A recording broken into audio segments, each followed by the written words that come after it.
The perils of having a new channel and doing it from not the PC.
Here we go.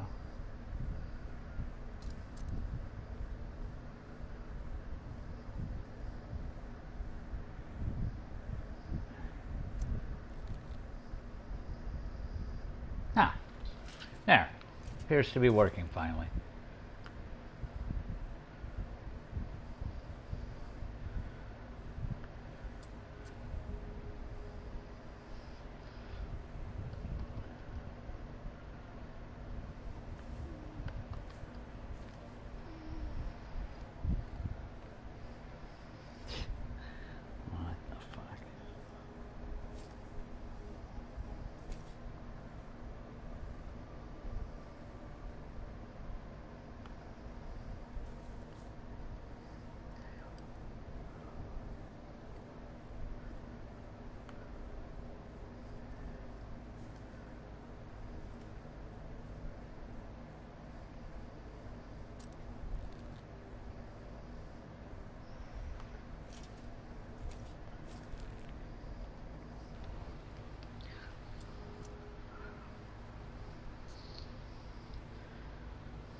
So you can see my screen and hear me?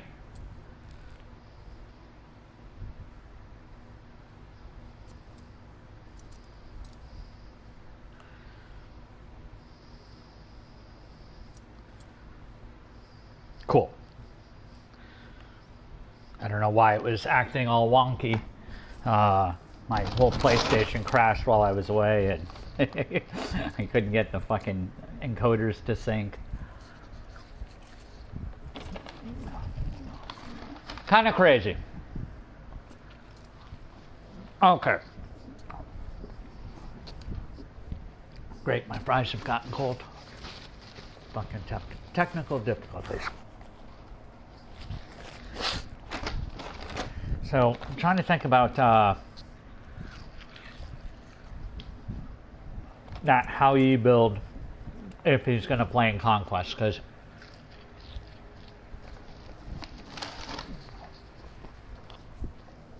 the meta there is pretty darn defined, and so should I give him the real deal? No, he's not here right now, but I was thinking about it while we went, and like I guess if I was gonna play Hao Yi in conquest, like ranked, I would definitely probably go. Probably go that.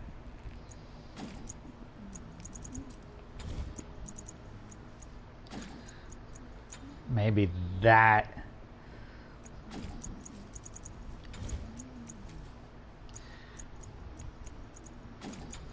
That, and then end it with Deathbringer. Hey. I think that's probably... Oh, and then you'd... so let's get real specific. And then I'd probably flip... at that point, I'd flip the Ishival and then end Deathbringer. That's probably the best sequence. So at this point, you'd then sell this, pick this up, sell this, and pick this up. That would be probably the preference.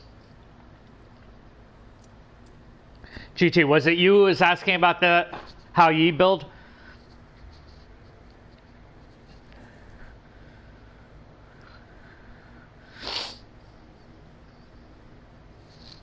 I think you were.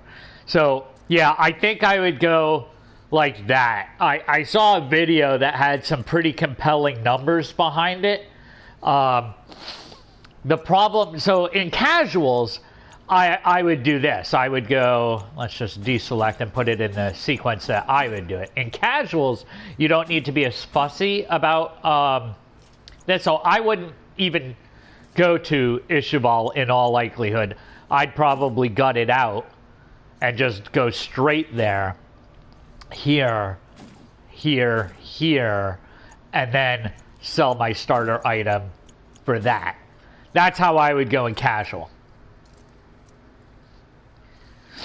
In ranked conquest, where you know that the efficiency of other people's builds should be tight, and you should prep for that, I would do this, then I would sell this, put this in, sell this, and put this in.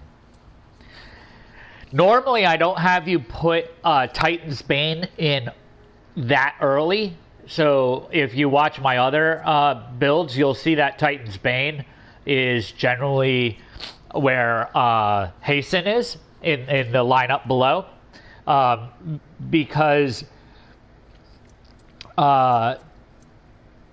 in casuals, people don't wear armor, quite frankly, as much as they will in Conquest. I guarantee you the solo lane is going to be tanked the hell up, and the Guardian will be tanked the hell up, and it will vary on who else is in there. But that's what I'm saying. It's a casual. Me, I'm always sick, dude. 2.5 years in running. I went on long-term disability, short-term, long-term. It's a mess.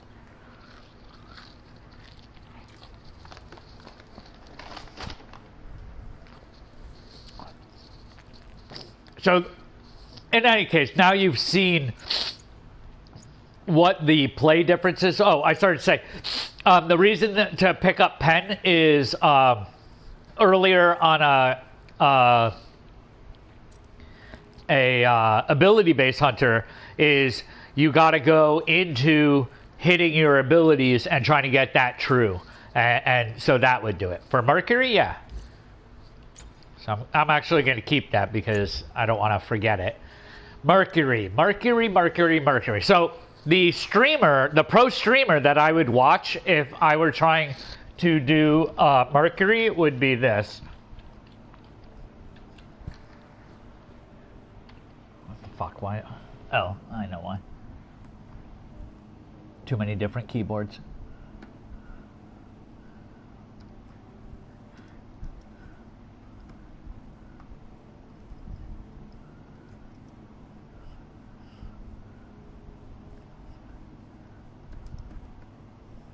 That guy has a stream. He is the professional for Allegiance, and I know for a fact that he's very good with Mercury. But keep in mind, again, the build would be tailored to that very aggressive environment. In essence, what he does is this.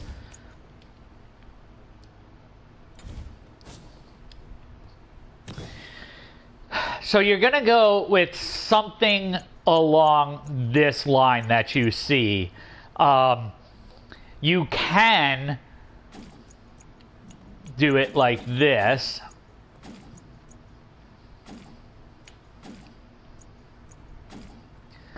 And then ultimately selling this.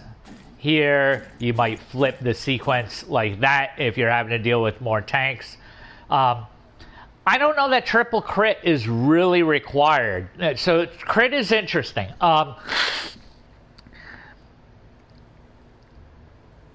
You don't want to have a 95% chance of crit because it's wasted crit numbers, right? The reality is if you had a 5% chance of crit, but you got the crit, you'd be hitting for the same as 95. So once you start to hit that 40, 50, 60 number, you're in the, pretty firm sequence. The problem with the 3 crit item, though, is you have 2 of them at 50 and 1 at 30. If you want to hit for better damage, that is going to hit for infinitely more damage. And I'll just show you. It's easy. No.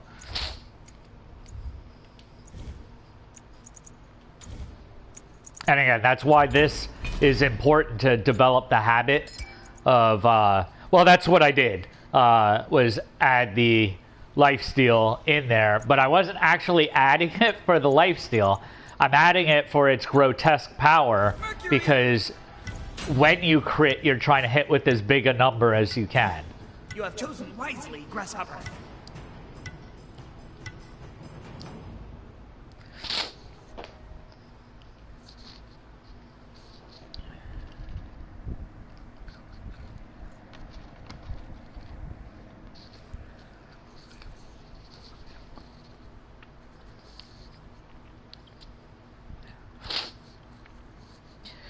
Develop the habit of set up a template, be ready to adjust it, but when you're leaving base and just returning to lane, press that touchpad so you can look at the builds of your enemies. If you see stupid stuff, that gives you some permission to well, A, you should go pound the shit out of them as quickly as possible, because you can make them rage. Second, you can...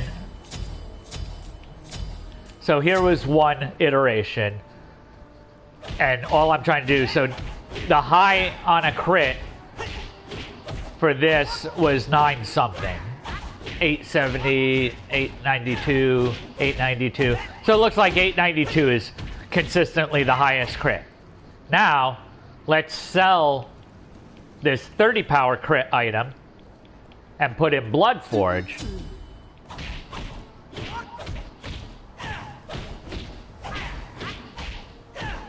$10.24. So you need to make decisions about that. Also keeping in mind the effect of this so that when you do in fact nuke somebody, you're going to get that shield, which is going to give you more speed. More speed on him is more damage. So they're going to get even bigger. And it's easy to...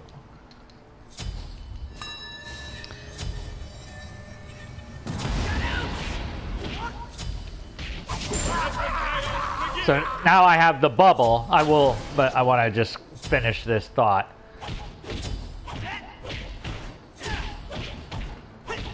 So I have 1079. Yeah, so 1079. Plus I have that bubble shield. Now let's get really crazy.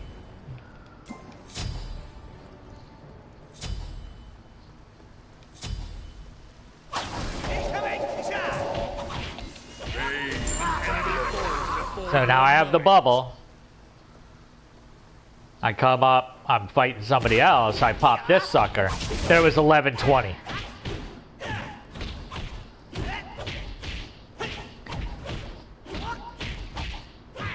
So, stuff to think about. The reason that hasten works with him is you have sticky. If they're trying to run away, as long as you're hitting, you're still able, you're not getting debuffed on your move speed. Do you absolutely need it? No. Can you do something like this? Sure. But again, your numbers are dropping. I might be more willing to do this. And the reason is, even though my crit chance is a little bit less, not only... But third crit item... Sell hasten. Well, are you talking about just get this? This won't be as much. This will be more consistent critting. But the truth is, how many times do I need to hit them for 5, 8, 1,000 points of damage? I really don't.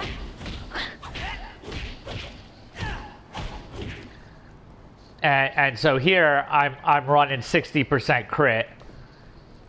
In this iteration, I'm 55. The other one has the bleed damage, which is good. Don't get me wrong. That's nothing wrong with that. This is funny too, though, because again, you're slowing them and you're reducing their damage. So if they are fighting back, plus it has the 15 attack speed, so you're making up for it. But again, I think all of those iterations are viable. What you don't want to do, though, is get rid of this. That would be bad. You could also... Sorry, I definitely want that.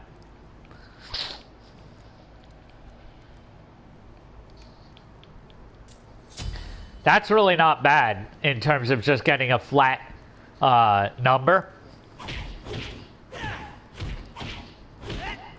Well, you don't need to, right? This video will be posted. But yeah, you should be able to just take the screenshot. So let's just show you, you're going to be in this tree. These are the only two 50 power crit items in the game. The other tree is this one. And the problem is that you get 30 and 20, but you get more attack speed. These used to be OP, but they increased the cost. So that changed things. I think they also played with the power. I think they used to both be 30. But again, if an assassin is caught out of position, assassins generally don't like that. One of the nice things about this is the flat pen. So when you're putting it in your build early,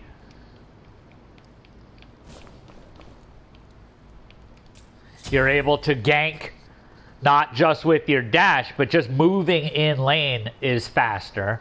And they can't get away. If they're running, you're still following and sticking to them. Yeah, no problem, dude. But I will keep in mind to do a Mercury build. I gotta tell you the truth, I almost rather do those sorts of things with my viewers live, because in truth, I really strongly recommend that people don't start with assassins. You should, to be an effective assassin, you need to have the mindset and how mages work, how hunters work, how Guardians work and how Warriors work, because that's who you're fighting. And you need to be extremely efficient at knowing which of them you should engage and which ones you shouldn't, and how to counter build them. Otherwise, you're gonna go hauling in to bad situations and get wrecked. And a assassin that isn't fed doesn't do nearly as well as a fed assassin. So I'd rather sort of, next time you're on and I'm on, we'll both go in and we'll both play assassins. That's fine, against randos, and we can play around with different things and see. Whereas if I post content to my page and it's a more sporadic person who's showing up, they might think, oh, I'm trying to get you to play. Again, so I'm not saying don't play assassins if you already understand basics about the other classes. And I'll show you. I have several assassins diamond. I have more assassins diamond than I do guardians, even though naturally I'm more of a guardian player. But I did that for the opposite reason that I'm telling you to do the reverse. I was tired of getting ganked by assassins that understood their business, and I needed to know how they worked so I could better survive being ganked. So, you know, it works both ways. When so I have Bastet, Loki, Niza, Rat, and Thor. You know, no problem. Arachne is high. Yeah, she's level 8. Hunbots. Yeah.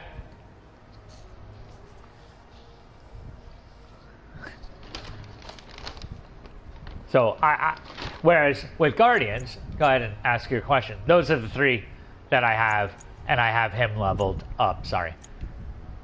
That's it. You know. Oh, sorry. I have Sylvanas leveled up. High. Hunters, obviously, I play a lot of, and the numbers show. Cupid is tricky. I kind of like him, and it's hilarious when you kill somebody with Cupid. You know they get salty being killed by a little baby. What do you mean change the value? Change from like dollars to euro?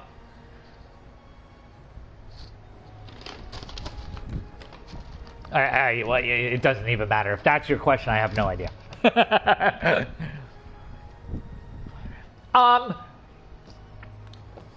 Again, I would defer to somebody like Weekend, who mains assassins on the pro league right now and is relevant. I'm not saying he's the best assassin. Another assassin that's great, let me think of his name. His name means something like, adaptable. Yeah, I don't know how to do the conversion in the PlayStation Store. Daji is interesting. She's very effective in Arena, which I wouldn't have thought of, but the reason is because when idiots come around your base and are trying to drive minions in, you stay in base, cast their ult. If you hit them, you pull them into your base. So it's god-awful for that. In terms of Conquest, though, she's too new to really understand how she's going to play. She may not be performing well now. Whether that will continue to be the case really depends a lot on the assassin players and whether they're happy with them. Yeah, she doesn't have lockdown, no doubt. You know, assassins without CC are tricky because you're in this all-in kind of situation. Your escape is unfortunately one of your better damaging moves. Her teleport is kind of janky because you really need things to be around and can get caught out, whereas like Loki can just teleport to the air, you know, and somewhere forward, get me the fuck out. I don't need to target anything. Uh, Hun Bots is great because he has his built-in leap. I like the new Guardian. If you are a Guardian player, Ganesh is... he is the Guardian's Guardian. Because of his passive. Because he's really bestowing to the team those kills. So think about Ganesh being in dual lane with, and I'm not saying these are meta, but think about Ganesh being in lane with X-Ball, who needs kills to get his passive permanently buffed. Well, there's no question about who's going to get the kill in that dual lane if Ganesh is there with him. Susano's OP. If I could punch everybody in the head who goes and chooses Susano when he's on the other team, I would be very happy. His stickiness and his ability to get away are poison. It's so annoying. Terra is better elite level meta for upper level play. Who's better in lower level play? Like, you don't need to know what you're doing with Ganesh and you'll still succeed. Your simple presence of wearing aura items and never casting an ability and punching people with your basic, if you manage to steal a kill, you haven't stole it. So for that reason alone, he's got a lot of Zuzu, but Terra has conquest implications that give her a global presence. When she casts her ult, the dude who's at the opposite end of the board, whether you're at base and they're attacking the enemy Titan, or you're in the left lane and your buddy on right needs to cast his whole kit, but he's really low on mana. When you cast her ult, they get to cast their shit for free. That global presence is very pertinent. You have to work on your stun. And I haven't had success with her, but she's changed a lot, positively and negatively. Yeah, her ult is great for conquest. So I think they're both interesting. If you could pick a god in Smite and rework the whole kit, the visuals... Okay. So I have an answer, and it's funny because it came up in yesterday's stream when I was playing with Cap, and he was going through who do I buy with my remaining items, given that the sale is on, and so I was sort of going through his list with him. And as a consequence of that, I thought of a skin. So my first ever skin idea is for Mr. Kukulkan. So I happen to like the card for this. The skin is okay. His face makes it look like he's wearing red sunglasses, and that kind of just irks me. Because do you see how the things come down off the side so they look like the frames of the lenses? And it just stands out more than here. Not because that's more or less visual, but the top of his head doesn't look like he has sunglasses. Whereas here, it looks like he has effing sunglasses. Like, what the hell? That's just weird. I love Asian art and culture and whatnot, but this voice pack is horrible. So my idea was, have you ever seen like Chinese New Year where they have the paper dragon, and so you like have 4 guys who are underneath the suit and rocking them back and forth, and they have the clashing cymbals and the little like wire banjo thing? That's the best god to play is the god that you're good with. And who suits your mentality. So Than doesn't play assassins well, not because he doesn't understand them, but because he hates the idea of kill stealing. He hates the idea of staying back and waiting for them to take those initial parts of damage. He is a much better warrior guardian because he likes to be up in your face like I do. So for him, the answer is just never going to be an assassin. But it has nothing to do with the particular gods.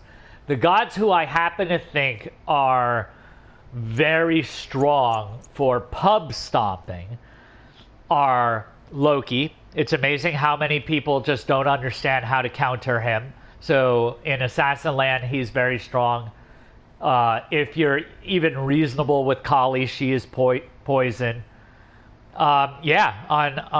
This next time a chest comes out, so maybe Tuesday if there's a new chest, definitely.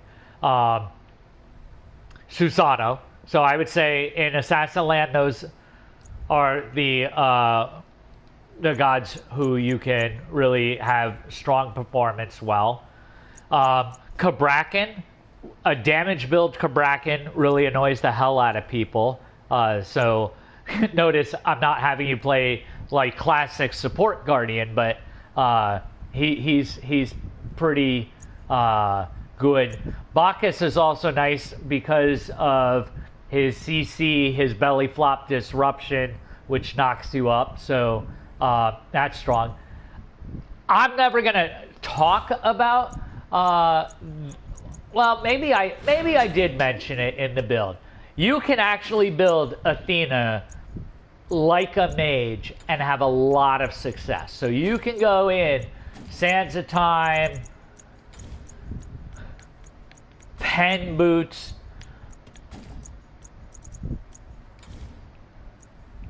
I still like having a little bit of tank on her. So one way to accomplish that is to come here, try and get some more offense.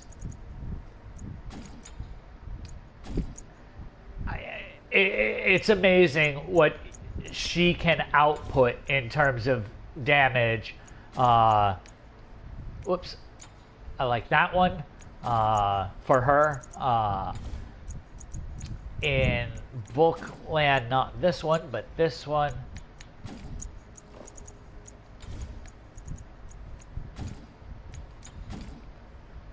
And the sequence that I would do, let's correct our sequence. So I'd probably go that, sell this, pick up that. That 581 as the power, so I'll save that, is going to get the 50% bonus of that power onto her dash. Not too shabby. Your taunt doesn't get jack from any power. So the double strike, so you're going to have 50 on both hits. So you're going to do another 500 and whatever the hell that number was on top of the 560 if you hit with both waves. And at high level, you will because of the taunt. They're frozen for 2 seconds. It takes 2 seconds for both hits. They're eating that damage. You're going to get 90% of that if you manage to come in on your ult. And then remember, her passive says after using any of her abilities, her next basic attack turns into a ranged attack, hitting any amount of enemies that it passes through and gets 25% of her magical power as damage. This item, this lifesteal item that I had you get, Polly, says after using an ability, your next basic attack, and you have 8 seconds to do it, gets 75% magical power. So you're going to do 100% magical power. So you're going to hit for another 500 after doing an ability. So take care, man. So I don't want to... I think it's a misservice to tell people who are learning Smite how to not play within the roles and responsibilities that they should be understanding and maintaining. When I start to put out more advanced guides, that's when I'll start to show you janky stuff. Janky Athena.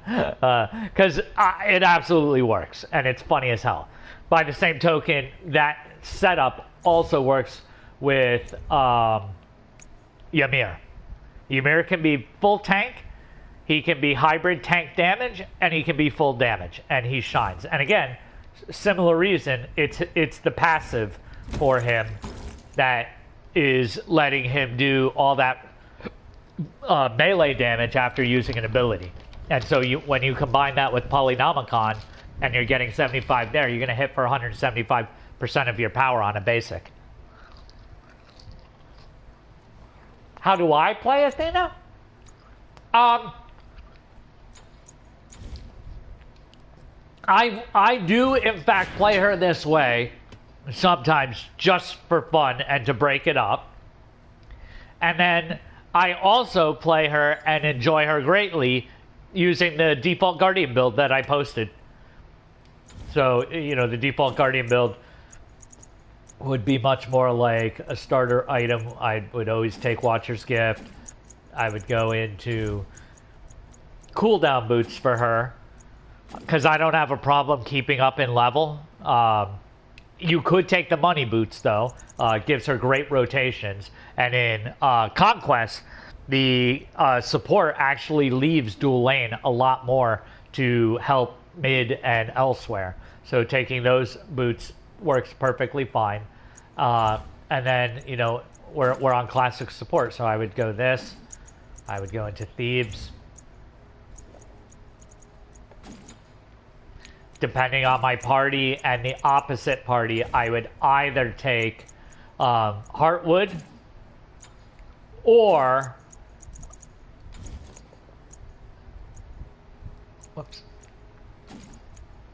Shoguns, or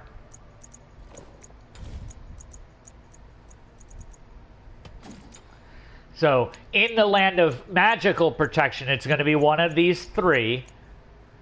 If I have guys who are really going to benefit for the melee attack speed, I'm sorry, not melee, but just attack speed, then I would build this. If the enemy has a lot of magical damage, then I'm going to go this. If I have two or more mages, or a mage and a guardians, and they're going to do damage, then I go this because of the passive. The passive on this says reduce the enemy's protection by 20 for magical, and so I'm helping them with that. So let's see. Let me. So in the tank build, again, it's going to be one of these three, depending on what's going on. That's certainly the safest all-around choice.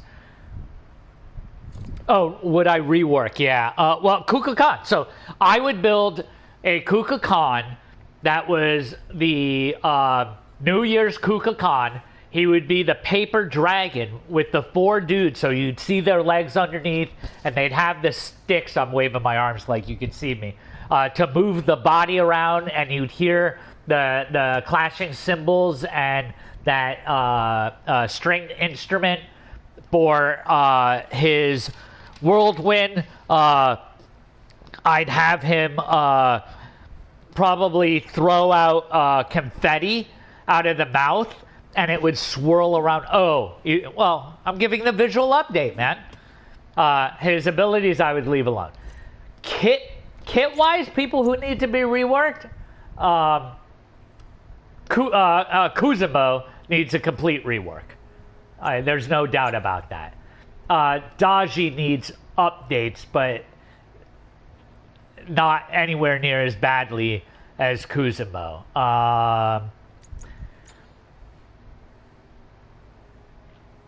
Glancing to see, nobody there. CERN still needs adjustments. The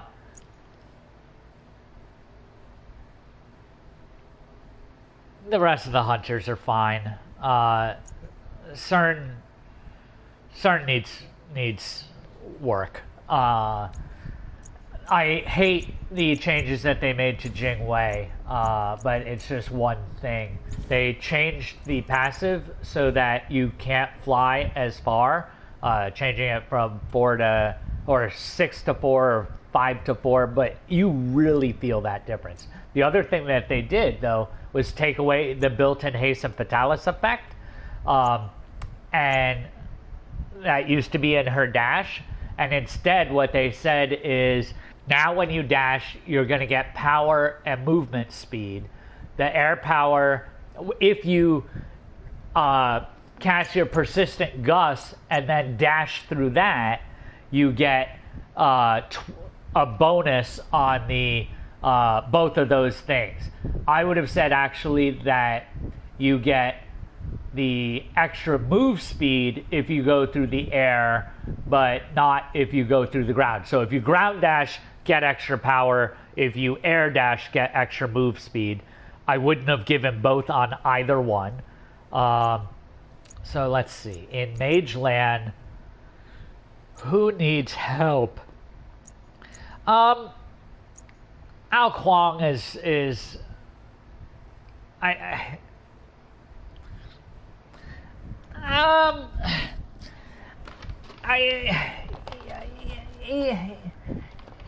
casual, yeah, he could definitely be played. I haven't been watching enough of the PTS for the last 3 weeks to give you a solid opinion, but yeah, I think he's viable. He's viable if you were playing ranked. Can you play him on the SPL? No. Can you play him in ranked? Yeah, absolutely. Hell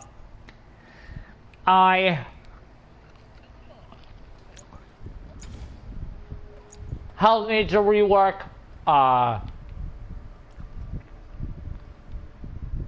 Raijin. No doubt about it. Raijin is clunky as fuck. He needs a rework. Yeah, so my mage nominations would definitely be Raijin. First and foremost, Hell. Those would be my top two. The Warriors, Erlang Shang. Erlang Shang isn't a warrior.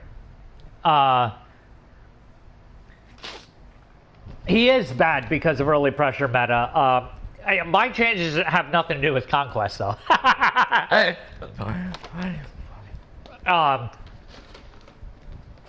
They nerfed CERN in very erratic ways. If you use the link to my Reddit stream, you'll see me talk back and forth about that. I've tweeted about it. I've talked with Pon about it on his live stream.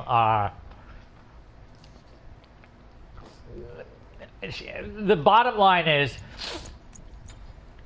if you do a direct comparison between him and her, they have more similarities than you might at first think. And it has to deal with permafrost. Yeah. So permafrost is very, very much Bramble Blast.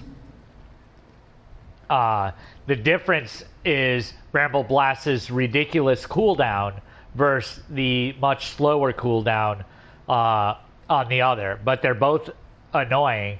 But it's not the slow that's the annoying aspect of Bramble Blast.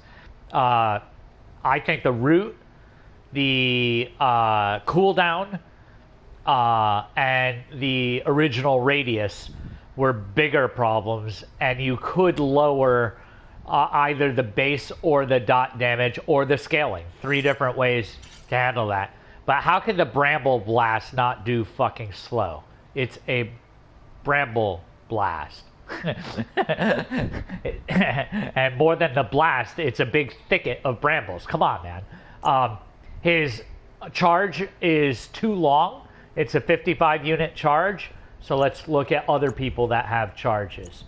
So I'm thinking like Niza, closing distance on the charge critical. So what's... Why is it just showing a range of 10? Oh, the radius of 10. That's a weird way to state that. Is it really that short and the other guy's is 50? Yeah, I want to throw up when I see that. You could consider Thor throwing his hammer as an iteration of a charge. So Mjolnir's range is not even stated. What a bunch of wackadoodles. That's horrible. I wonder if they show it here. Nope. Horrible. It's not 50 though, I'll tell you that. I play Rat a lot. There's no way that his 55. Alright, so Rat and Susanoo, but Rat's a assassin who's supposed to be super mobile like Susanoo. Yeah, what's his dash? His 3-stage stupid dash. 30. 30, but tricky, right? Because that means that technically he can go 90. Oh, no, it's still 30, because it's attack, dash. No. Isn't it 2 dashes? I think so. So I think that his dash is too long, hits too hard, and gives him an escape. Hunters would kill for that. Give Artemis the fucking dash. His 1, well, his 2 is what people are bitching about. His 2 wasn't the problem, other than the cooldown and the low cost of mana in comparison with Scotty's. The fact that it costs you no mana, not a single point of mana, to shift through these is absolutely stupid. I don't mind that there's not a cooldown. That's fine. I do think it's ridiculous that it doesn't even cost him a single point of mana as he shifts through each. Having 5 points would do wonder. Having a half-second cooldown, 0.5, would help make this better. Yeah, they changed the damage around, but it was the speed at which he could access 4 distinctly useful things, thus not having to build items that provided those, but still having access to lifesteal, power, a iteration of penetration, and slow. Too much utility for no mana cost with not even a delay. Stupid. Horrible game balance design. Great when you're Susanoo. I mean, and I diamonded him in 2 days. He came out, I was up for the release, and was just going to town. Yeah. Oh, by the way, did you know that when you have Summer Heat on, because Summer Heat is an ability that's doing damage, it procs Brawler's Beat Stick? That's stupid. So not only am I getting the extra damage out of Summer Heat, and the penetration off of Brawler's Beat Stick, but I'm also constantly adding that 8-second healing debuff of 40%. Whoa, what? No. I don't think that, people bitch about his ultimate. I think had they just reduced the scaling on it, the radius isn't the issue. The thing that makes it devastating is the fact that for 2 seconds, with no diminishing returns, you are locked down, period. Oh yeah, you happen to take damage, and oh yeah, the radius was a little bit big, and oh yeah, he can shoot it further forward than you would like him to be able to. His passive is nothing. I mean, 25% is nothing, so I'm not worried about him. But he is janky in several reasons, and they attacked consistently the wrong things. They eventually came back to the things that I posted right away. about changing radius and increasing mana cost and increasing the cooldown, but they're never going to go back and add the slow because that would be confessing that they fucked up, and they're not going to remove the root. But really, the root is hard CC, whereas the other is soft. So yeah, I think and Tsunami is not meta, but boy, she is fan-fucking-tastic at stripping down objectives. From a purely aesthetic view, that's a whole different thing.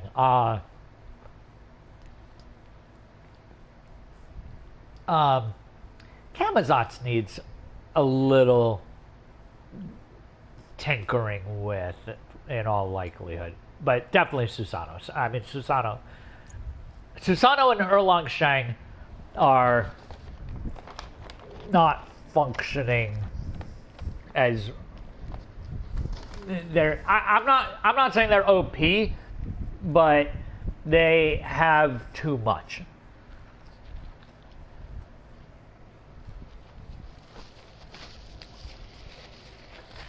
You like Kama as a jungle in Conquest, or do you like Kama? Don't ever touch Thor. Thor is perfectly balanced.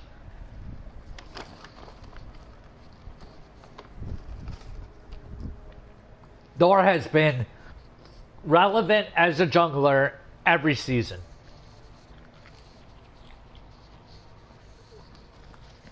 I've heard numerous times from numerous people they feel Thor is the benchmark of balance.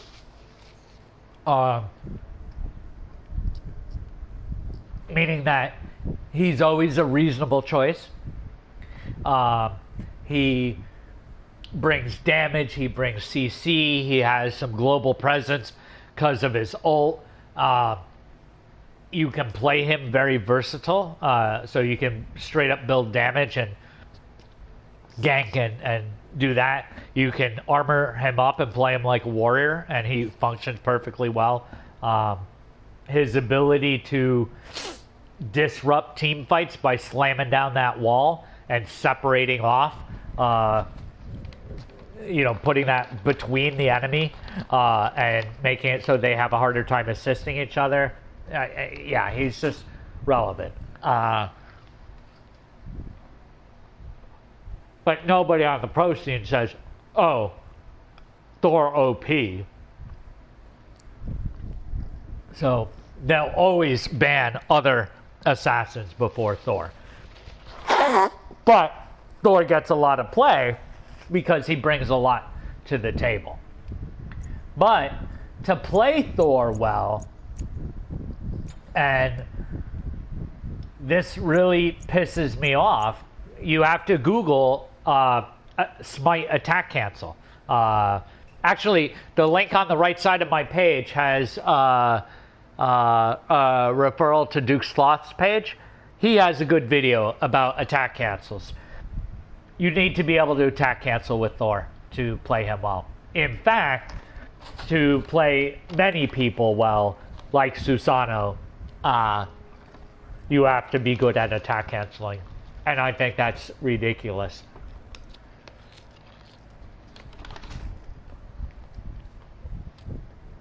The idea of attack canceling is, and I don't do it, so. But I'll show you the idea.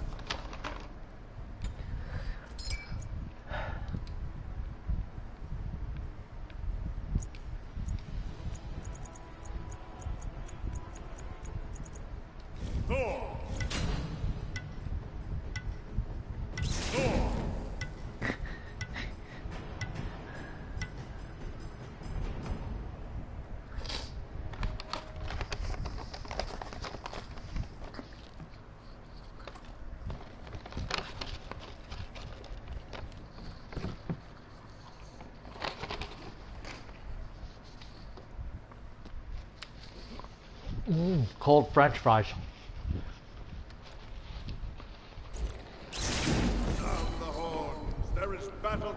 So the idea of attack cancels is,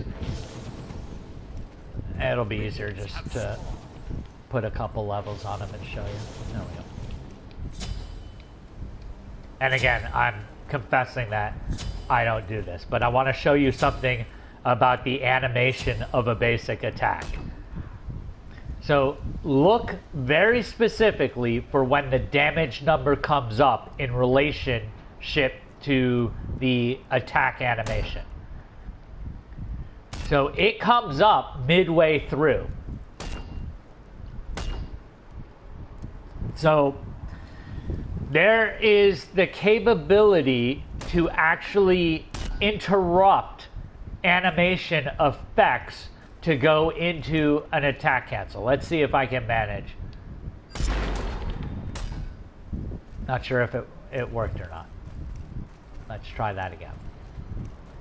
Yes, it would be awesome if we could just default the... oh, you know what I can do? Damn it. Enemy missing right. That should soften a blow. There, just get max cooldown.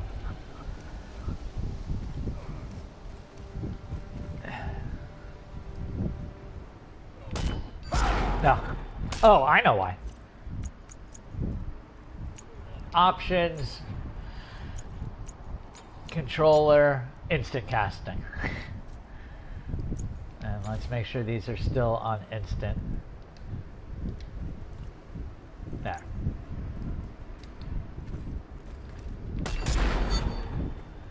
You see how both of those damage effects occurred?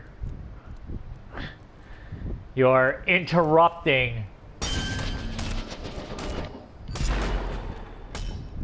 you see that attack that went off in the throw?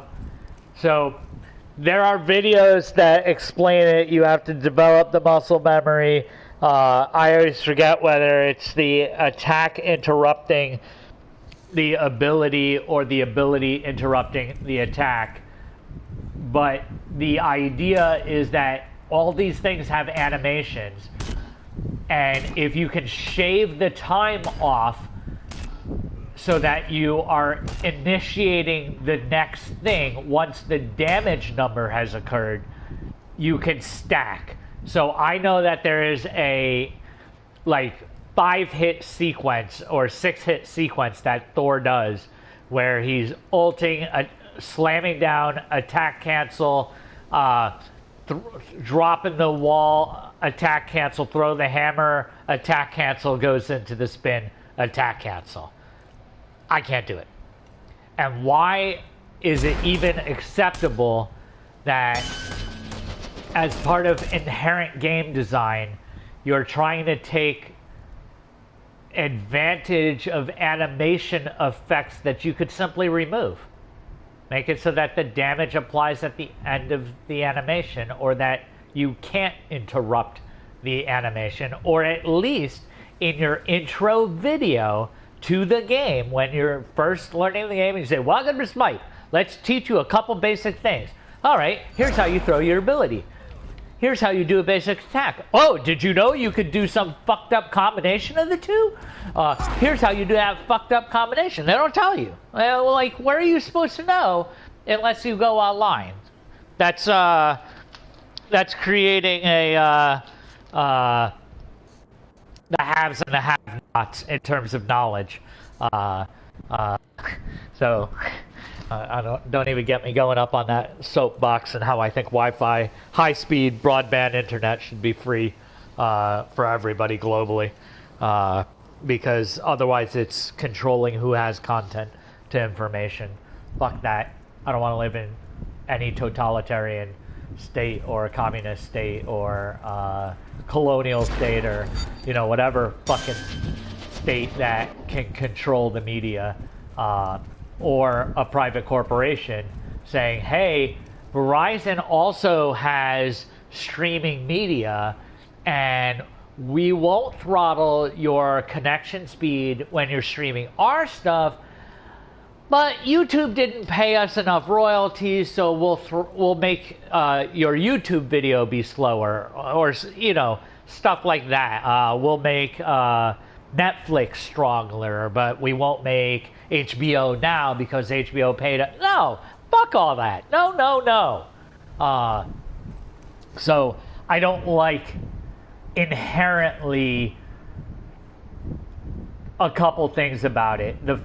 The idea that this game is so shitty at providing a fucking clue as to what you should do as a new player. Like, what are you supposed to do? How are you supposed to build? You know, how much time should I be in the base? And, you know, how to set up your ability template. And how come your item builder doesn't actually properly reflect the stats, and I have to go into an actual game to properly see things if I have a single aura item on? Why do you not describe the range of everything that's there and the area effect of everything that's there as part of the base description? Why does the match of the day not actually tell you what level you'll start on, what map you'll start on, how much money you'll have, whether you have starting 0% cooldown, 20, 40, 60, 80, whether you can add on to that, all these super basic things. Like, what the hell? And as somebody who earned a very, very good living doing that job function as a career, it irks me. It really inherently irks me. And as a fan of the game, so that I want people to continue to find out about the game, come here, have an easy tutorial that makes sense and teaches them how to play, and not have weird hidden janky stuff, is in everybody's best interest. Otherwise, the game can die. People will lose interest and move on to other stuff, and then I don't have people to play with, and then I gotta go learn another effing game. And I bought all those skins, and I bought all that other stuff. You know, like, here, let's be disgusted. I have 74,500 honor. What does that mean? That means that me by myself, I'm a 5th level clan. Me. When people are like, hey, you should advertise for your clan and blah, blah, blah, blah, blah, blah. It's like, well, why? There's no incentive for it. I don't care how big my clan is.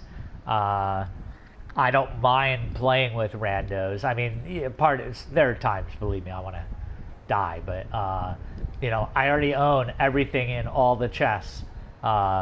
And when they come out with new chests, I still have 45,000 unspent. Well, guess what? If they come out with 5 new chests, I probably afford everything in them day one. Minute one, I go buy. Especially if they're doing this and putting skins in that are in the game, because we've already seen there are only 6 skins that I don't have. And I can buy them with favor. I could be down to 4 right now. So, the idea of losing a fan base is horrible. The idea of perpetrating the idea that everybody has to build SPL level meta, when the truth is they don't play at that level and they're doing themselves a disservice. SPL level meta, if we go to YouTube and look at those game lengths, how many of them exceed the 20 or 25 minute mark? That number is very small in proportion to both casual and ranked. And it means, as a consequence, that there's more money in those other game modes, which means you get to later build more often. Much more often. And that means very different things. In the SPL, you would never double stack. And when I say double stack, you would never, as a physical god, doesn't matter which one, build both Transcendence and Devo gloves, both of which need stacks. the cost of the items, the fact that you want to insert other things in between them, the fact that then you have too much of your focus on clearing minions and not maybe pushing objectives. When you build stack items, in a way, subconsciously, you're telling yourself and the opponent that you want the game to go long. You are not interested in succeeding or having them succeed early, because my kit hasn't come online yet. But boy, you just wait until I get 100 stacks on my Warlock stash and 75 stacks on Book of Thoth, and then I start stacking up my my lifesteal items, and like, no! Fucking rip the tower down at 7 minutes. Like, start hitting that friggin' Phoenix at 12 and kill the Titan at 15 while they're dicking around with other stuff. That would be much more useful.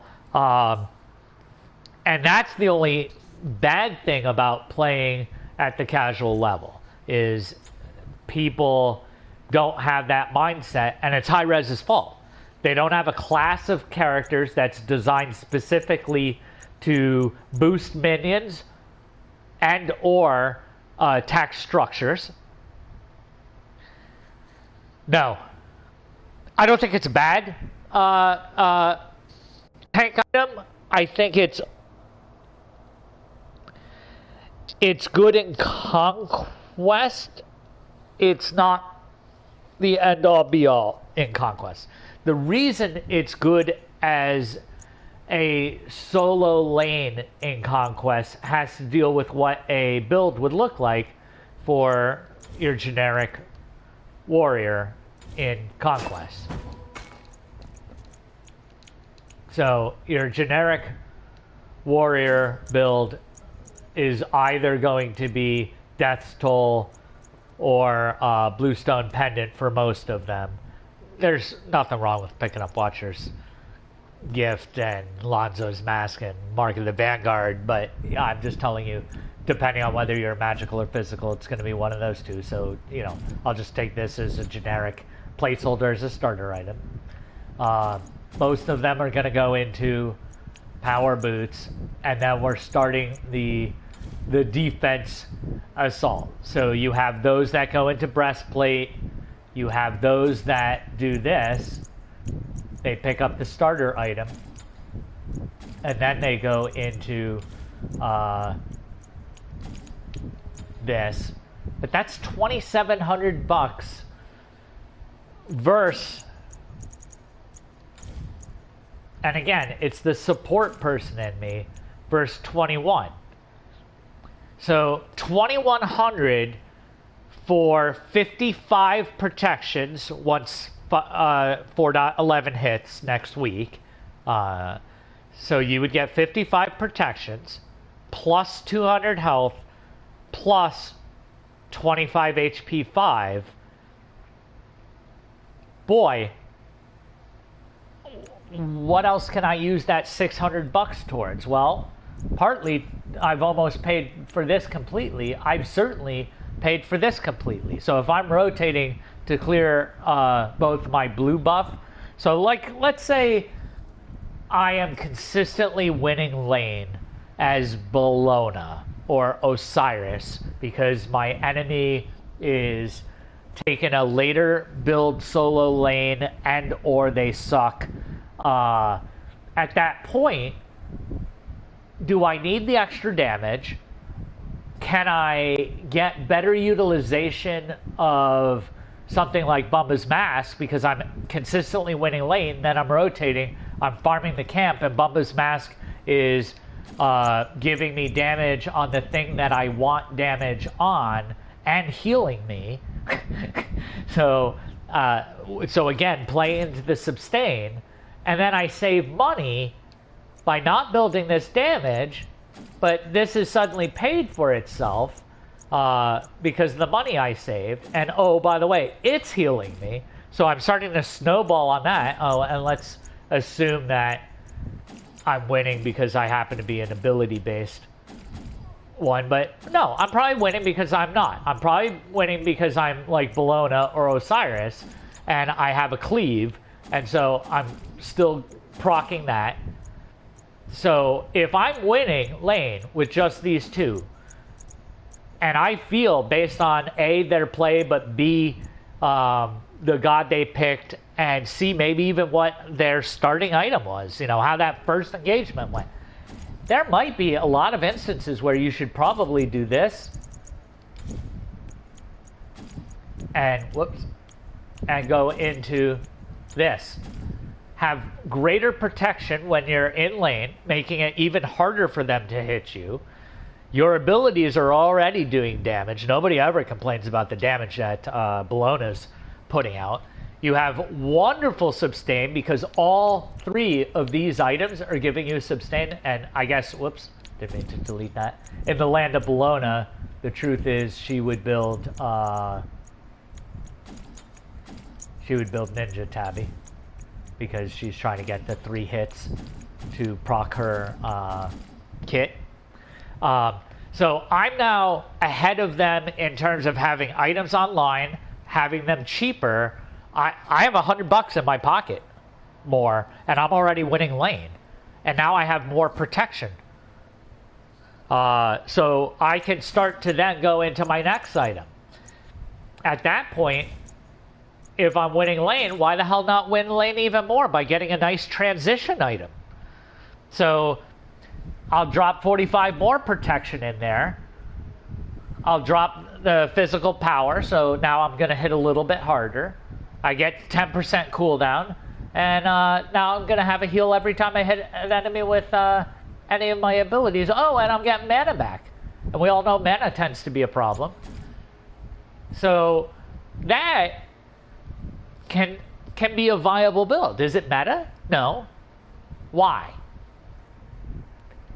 Because at the SPL level, when you're matched against a team of similar strength, you don't get to abuse them like that, right? And even if you were, the jungle would come over and try and gank you a couple times to set you so the opponent could try and catch back. That's assuming your jungle and your mid aren't tying them up. But heaven forbid your hunter be doing well, because guess what? The Guardian's going to leave the hunter to solo farm, and the Guardian's going to move over to solo lane. Or he's going to move over to mid, start giving the armor and procs that Guardians bring to the mid, and the jungle's going to rotate over to solo lane. And so you get just like this constant shifting that occurs. Now, the 40 damage will make your end of game damage look really impressive. The question is, was the damage substantive against the things that you care about? So, yes, I stepped up to lane. I instantly hit every creep with 40 damage. I've hit them with my ability, and then I sweep with my hammer, and they're all dead anyway. Oh yeah, it happened to also hit for 40 more damage on all of them. So, you know, maybe by then they're only 5, so that's 200 more damage that it looks like I did, but I didn't, because the hammer was going to clear them out anyway, right? You're just going to go whack and they were dead anyway.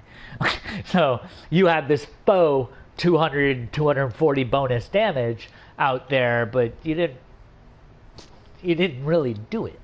Now, in a tight match, what this does, you get a nice mix of things that you want. You get health and protection, and I've talked about the synergy that those two things have and require, but you also get an aura to help you clear minion wave, to poke at the enemy. The poke is magical, meaning that if they're just building physical protection, you're bringing a different type of damage, so they're not mitigating it as well as they would if it were physical. You're clearing camp better because of it. So for those reasons, it's good, but I feel like it's overpriced a bit for what you could get, given that this item is still so good and so underappreciated. And they just say, oh, yeah, but, my Guardian has that. Well, that's nice, but my Guardian isn't in the fucking lane with me, and this is still good for me. This is still good, cheaper. So if you are an ability-based warrior, getting that cooldown, getting the MP5 and getting that flat mana plus a better protection could be good. So it depends what your follow-up item is, partly. Are you going from mid-guardian into a transition item like this? Are you going into... yeah. And I do watch pro streams. I mean... And I remember what it was like to play at a competitive level. And part of what makes this channel fun for me is I'm very specifically not trying to talk to you guys, generally speaking, about conquest meta, because there are plenty of people that do that and have the credentials because they're playing at the SPL level against other SPL level folks, but that doesn't help the new player. So, and the other thing is it causes me to relook at what were the things that were difficult for me to learn then. What am I still trying to get the hang of? Things like attack cancels and whatnot. Why do I do so much better with a warrior, generally speaking, than an assassin? Well, it's the mentality and mindset and the impatience to sit and lurk and wait. I could jump out now and start to do damage, but he'll have enough health that my full burst won't kill him, and then he'll start to run, and, well, I can't do anything about that, so I have to sit here. I have to wait. If I were a warrior, I'd just step out there and be like, yeah, let's play. Boink, boink, boink, boink. So the warrior, the mage, the hunter in me, all and guardian are all more actively engaging types. And that's not to say that assassins don't, but to be an effective assassin, you kind of want to be janky. You're really coming in to make the big play and leave. If you watch Weaken or Adapting Jungle, they spend maybe 2 seconds in lane. It's go to camp to camp to camp, sharing those camps with their partners, because let's pretend that Camp A is worth 100 experience points if you solo clear it, and 66 if you split it with one person, and 50 if you split it with 3. Well, you're better off splitting it with 3, because that means that camp gave your team 150 XP. And if you do that frequently and efficiently, over time, you build a very substantive money and experience advantage over the enemy. And that's exactly what you see in the SPL. When the assassin comes to lane, and he's saying gank mid, or his ally has called for it, he's there to come out, hit his abilities, and either they got the kill or they didn't, but he's moving on. Oh well, didn't work. On to my camp. Gotta go farm. Farm. We're not getting back and forth in this poke, drawn out bullshit meta. I'm going to go be efficient with my time to make sure I'm milking as much money and XP as I can to try and get a level advantage, so that the next time I come, I'm 2 levels higher than you, because you don't need to be a rocket scientist to say, doesn't matter who you are, 2 levels starts to get a lot more damage based on your ability plus the added power and procs that you have. So for those reasons, their whole mindset is very different than casuals. All right, I have talked up a storm. I'm going to get something to drink, and then I'm going to come back and I'm going to play. And then I'm actually going to look to see if Cap is online and poke him, but I suspect he's tied up with wife and child. And then I'm going to play. So give me just a moment. Ugh.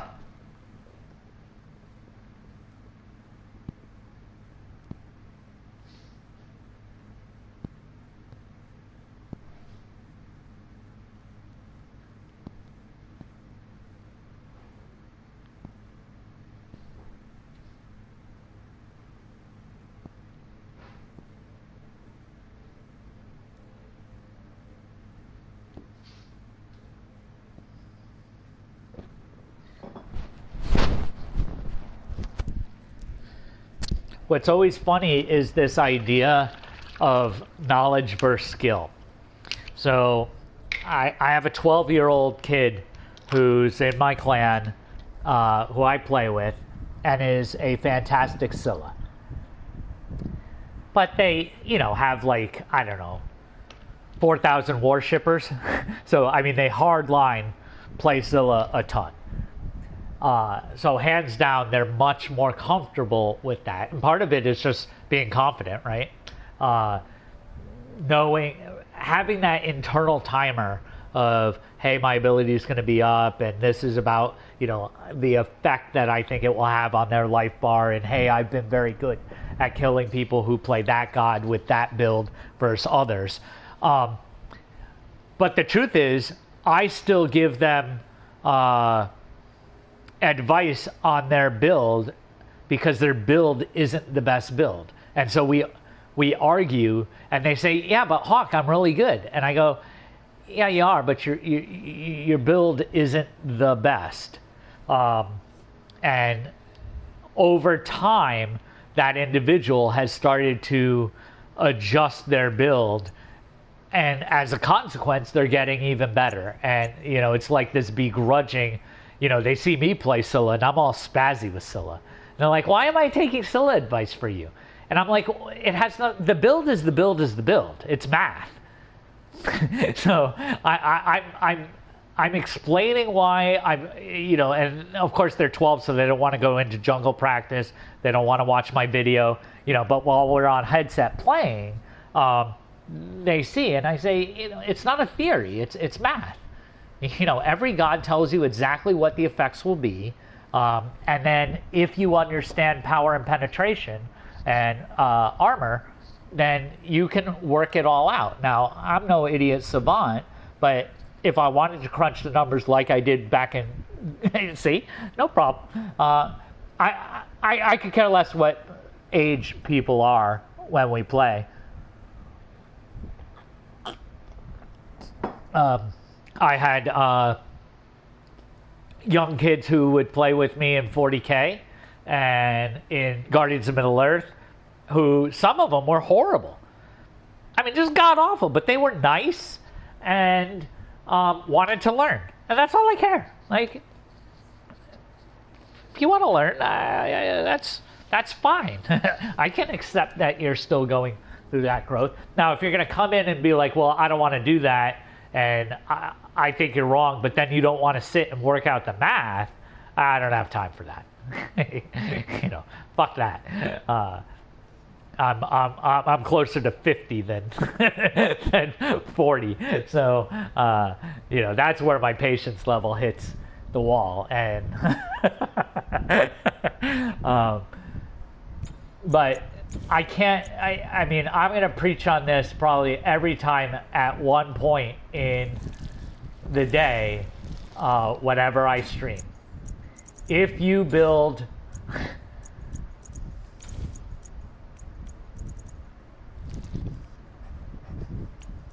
this item, you are fucking yourself. It's $26.50. So let's look at what it does. What are you getting for $2,650? What's the important number there?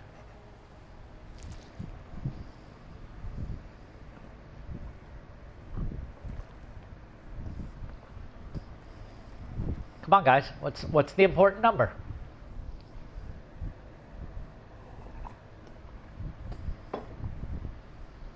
No.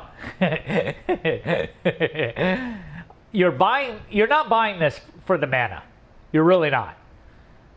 You're buying this for the idea that it's a power with health and mana, because there are plenty of other items that provide mana. You know, well, there's 300 mana. If you're buying it for mana, you know what? You're probably better off just buying this, frankly, because 100% you are going to be dealing with physical, because every minion is physical. Every camp except the blue camp or the purple camp is physical. All the towers are physical. No, man, I got to get up on this high horse. And 50 power, what the fuck do you care about 50 power? Because like every good item in the game is 100 to 125 and gets better. This is 50, and after that long, slow crawl, you'll finally work it so that it's around the same amount as the others. Now, you do get health, and I'm not going to take away from the fact that you got health. But if you really want health, is this the way to get it? Or are you just better off going to Ethereal Staff? Or to Gem of Iso? Yeah, I'll go into Assault. So I actually like Assault a lot. But yeah, if we are ever playing together and I see you guys building that, be ready for a soapbox speech that will go on for an hour. You'll be like, I'm not watching your stream for 3 days. I can't handle it. You yelled at me about Warlock Sash.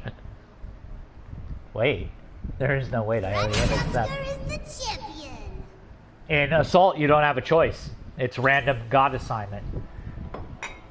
So I can plead with people to trade with me. Like, oh, please give me Zeus because I'm Diamond Zeus. I mean, they don't know that, but... Oh, please give me Zeus because I'm Diamond Zeus. Oh, please give me CERN. Oh, motherfucker! You gotta be kidding me. Oh my god.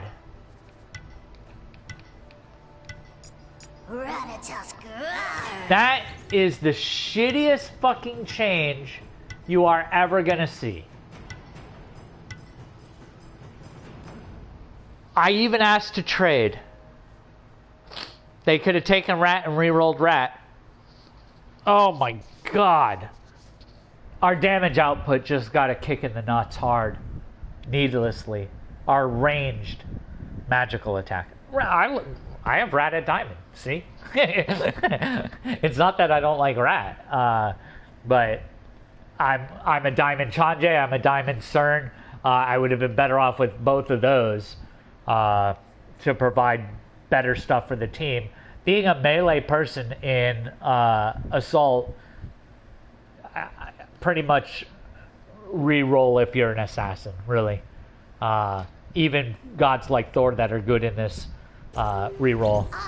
The only one that I wouldn't re-roll would be Thanatos, because at some point they are going to be hurt, and I kept Rat. Selfish build CERN, selfish build Chanje, I bet you. So he's not building. Ugh. This hurts my soul.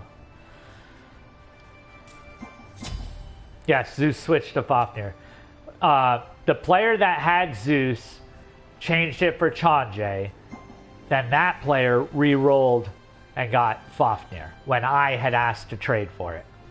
No, I wish. I'm Diamond Soul.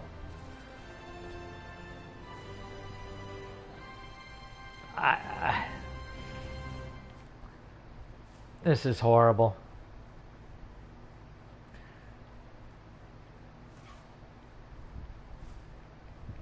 it's not that this item isn't good. It's that you would really hope that one of the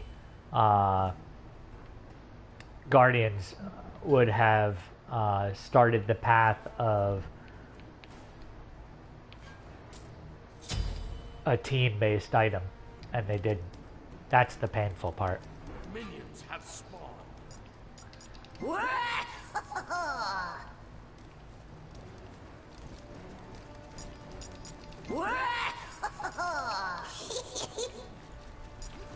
I like to be pet on my stomach.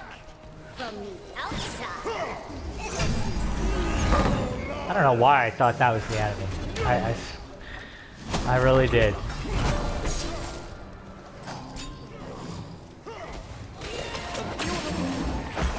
I'm saving my ult for when Fafnir goes.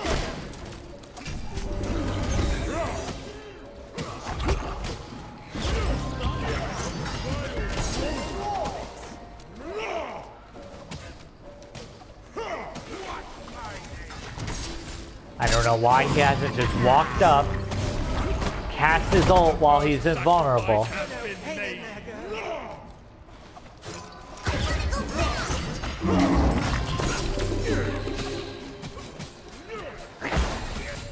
What was up with the Guardian? Why did he not move forward when I did? He has a dash.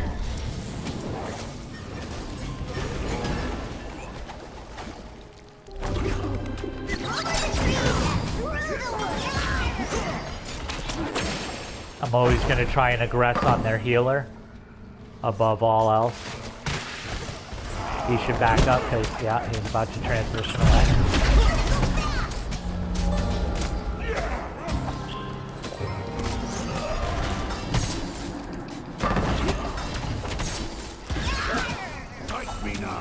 Thanks, guys.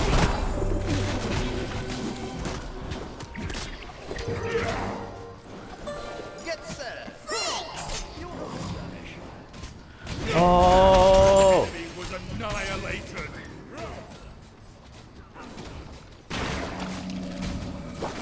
Enemy has been destroyed.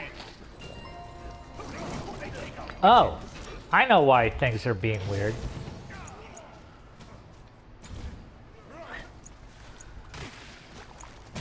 Yeah, I'm on default cast, and remember, I went in and changed in options. I'm insta-casting everything rather than normal casting. Abilities that you want to aim, like this, make sure you're hitting the maximum amount of things. You would do that. I could change this, so here's, I haven't done a video on this, but there's no reason to not change this, so to quick or instant cast. Because the truth is, I'm going to be standing next to the thing that I want that to go on, so it might as well pop the very moment that I hit the button.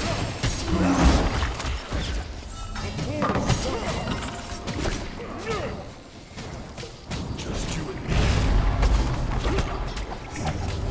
Save your allies, your unholy hope.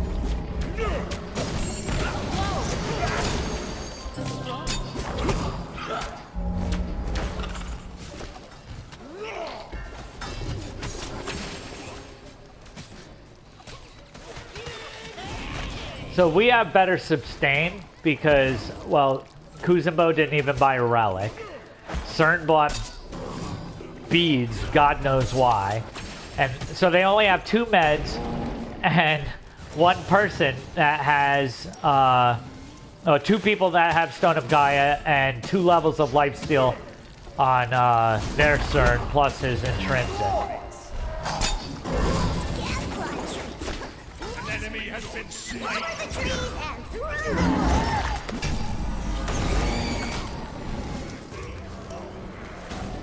An enemy was obliterated. Now, will it let me do the thing I should be able to do? Yes. Do I need to sharpen my teeth too? Because they screwed Chanje out of her ability to, Get set.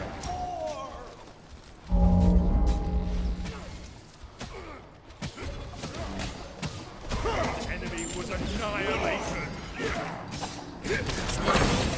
Oh, knock him out of my heels.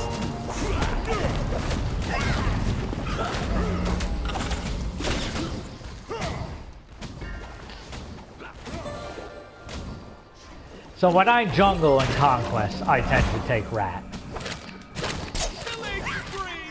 I really like the build that I have for him for Conquest, which you're not going to see since you build completely different for this mode, which gets very rapid cooldown so that I can use my dash to engage and disengage, which lets me be a lot more aggressive than I would otherwise be able to be, because I'm not hoarding something just for escape.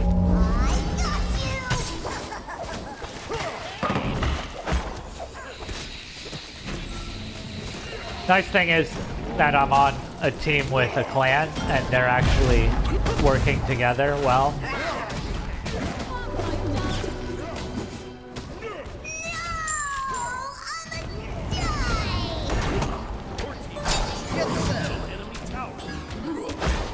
Early lifesteal and early anti-heal are absolutely essential to this game mode. If you don't buy those things, you're high. So I'll go Bloodforge after this, but I would rather be able to dash in and hurt the healing by 40% for 8 seconds, which is an eternity. Get in my belly. That's what he said, right? Can you guys hear that game sound pretty well? What the hell's my controller? Tower is under attack.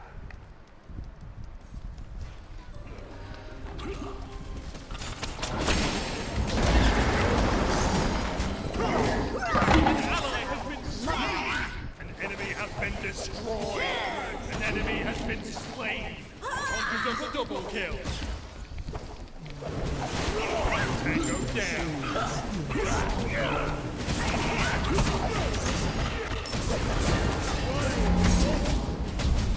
An enemy has been destroyed.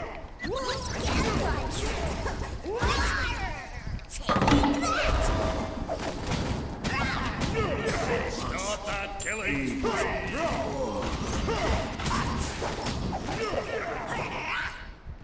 We won't mention how I fucked up my ult there. Are you going in or not, Dwarfy?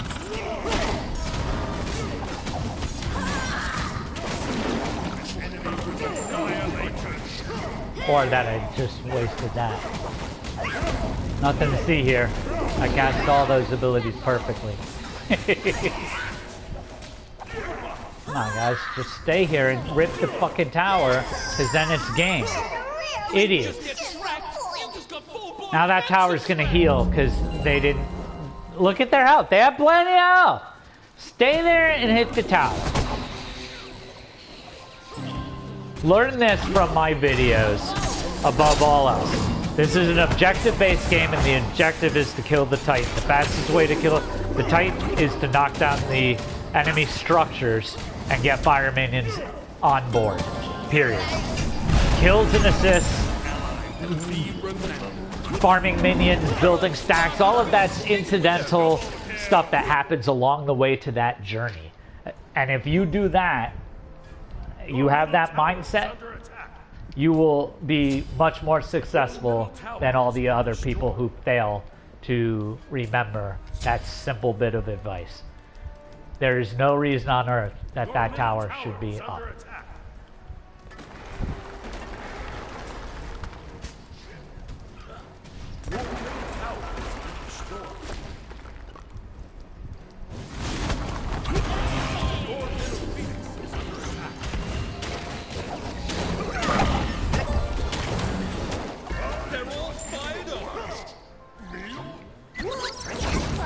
Alright, so you're probably wondering why the hell did Hawk do this? Reason was, I actually don't think that I would have been able to sustain there. An enemy was But what I can do is come over and kill the damn tower.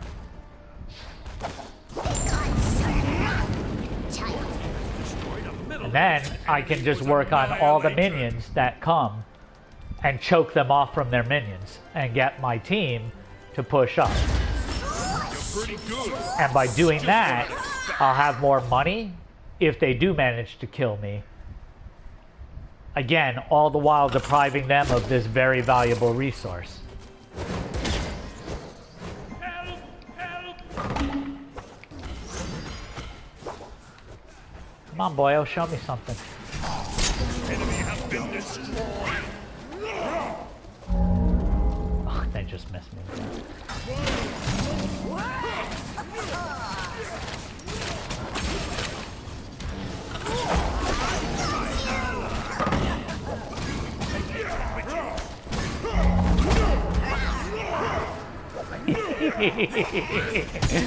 See, again, I'm naturally a tank, so giving me the luxury of having permission to go in that way.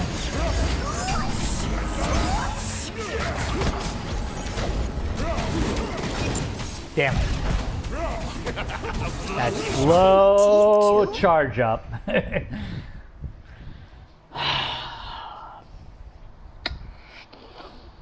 So many different ways to go with him at this point.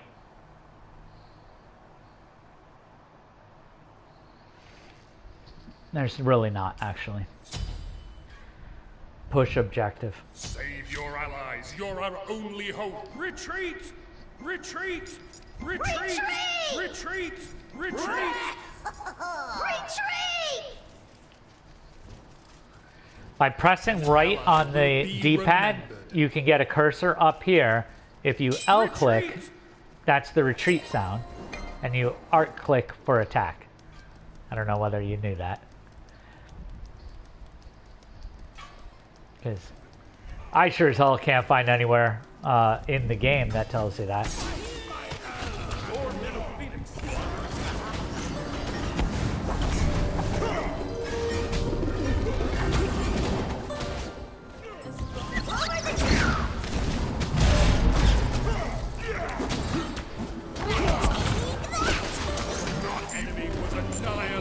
Why are they still hiding back? When you see your ally dive forward, you really got to engage. Because if they pick him off in an environment like this, they're going to be able to manhandle you afterwards. Following a bad plan is actually better than breaking up and having no plan. Of course, if they're incompetent and they can't push lane, then all bets are off. And it looks like they're being incompetent, can't push the lane. What the hell are they building? So, Ravana is the last person I don't want to attack because he has armor. I'm still trying to kill Afro above all else.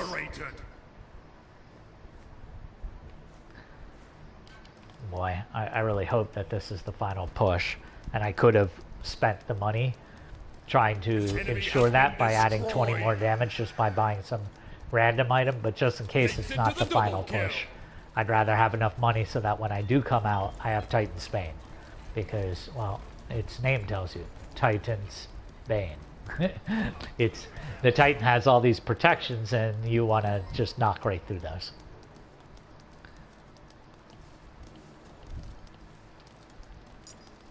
I can smell your fear.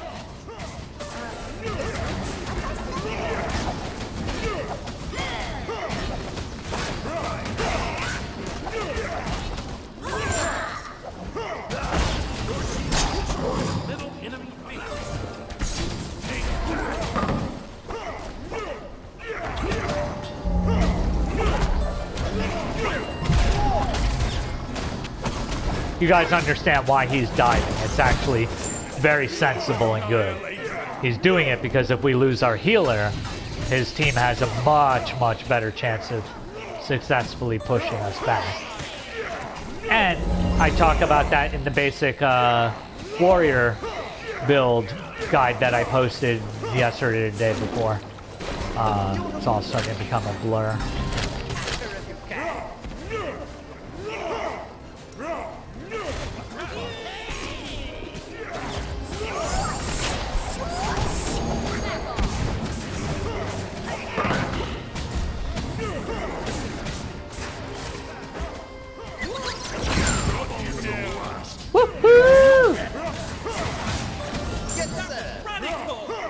Come on, that was my kill too. Don't even think for a moment that that wasn't.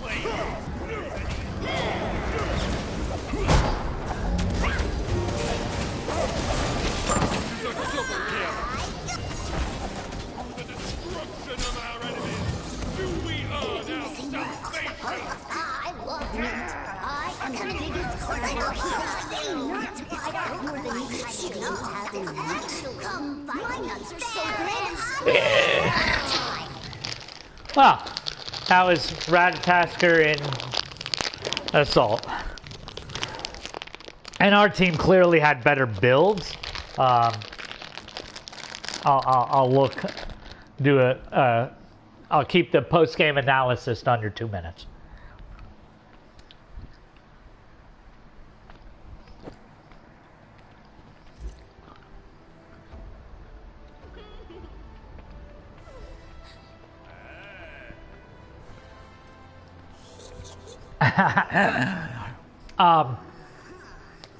Yeah, I'll play Fafnir in the next game because I have the Gryffindor skin. Oh, so Sobek's build, very good. So he took Selfish Sustain on his first item, knowing that he's in a clan with these other guys. I don't think that makes sense. He should have taken the aura item of sovereignty, but he probably, like many people, doesn't understand it. And thank you. And doesn't know that. In fact, let's do this. I'm just going to send him a good game with a hidden agenda of later on I'll direct him to my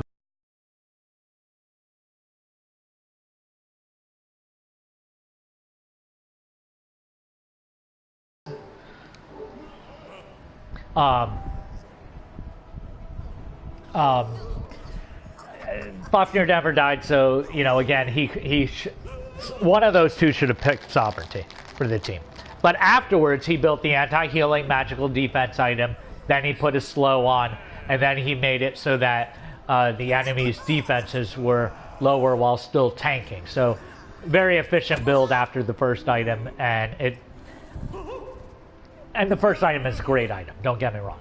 Fafnir, no problems with his build, except for I don't build boots until my third or fourth item in this mode. Where the hell do you think you're going? You're not rotating anywhere. So I'd rather have sustain and I'm not there yet, man. I'm working up. Chandra's build is solid. I understand the cooldown boots. She's not trying to do penetration healing. She's leaving the damage elsewhere. CERN. Oh. CERN's build. CERN's build has no power. He has 20 plus whatever the first level of the pen tree provides, which we're talking 10 at most. So that's horrible. Now, the one thing that changes that though is that he's CERN, and that we're in this fucked up mode. Why are those two things important? They're important because he does have the ability to toggle through a bunch of different abilities, including lifesteal, but who cares if he's hitting for 35 points of damage? Great, you're healing 50%. You're healing for, 17 and a half points of damage. And you ain't healing at 50%. So, for that reason, it's poop. The extra damage that he's putting out a lot if he's in spring stance, but yeah, no, I hate it. My build, of course, is awesome. Ravana's high for building boots first. Again, where the fuck do you think you're going? What? Put the sustain on, and he wouldn't have died early. I mean, Stoto Guy has magic regen, health regen. If it was just those and didn't even have extra hit points on it, it would be worth it. The fact that it has all that. But afterwards, I don't specifically have a problem until we get to Joe turns. It's nice that he has cooldown and he has max cooldown.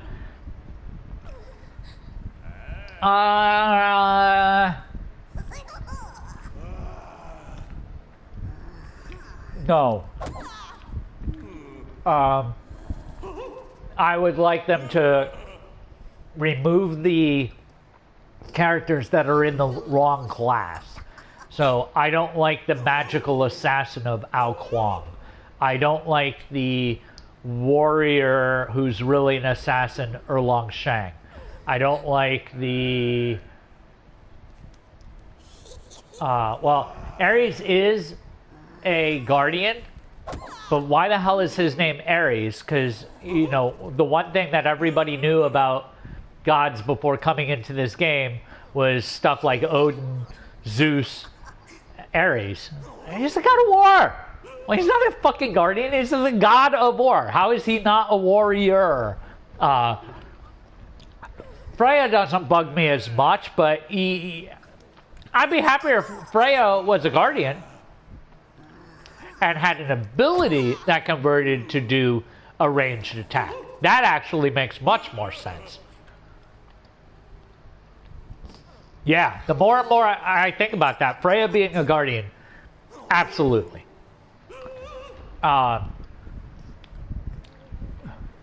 Ares definitely should be warrior. I mean, there's no... It's just ridiculous. I understand why Thor is an assassin, not because of the mythology, but he has too much CC for... He has too much janky stuff to be a warrior. Even though he can be played that way, the fact that he has all that janky stuff makes him more of the assassin type. So, from that aesthetic. Alright, I said I'd keep 2 minutes. Yeah, I don't like the enemy team's builds. I mean, just period. How's Baka gonna live? It's great that you're attacking really fast, and that's what you do in a lane game where you could return to Fountain and get access to potions and, you know, go and hide. Go and lick your wounds. You can't here. You have to have lifesteal. You have to have MP5, HP5, or you're an idiot. Alright. We're going to play Fafnir. I want the pleasure of doing so in a nice big open area.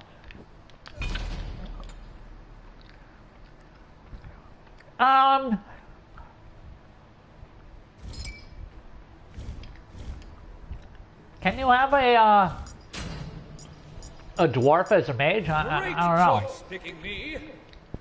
That inherently seems wrong. This skin is awesome.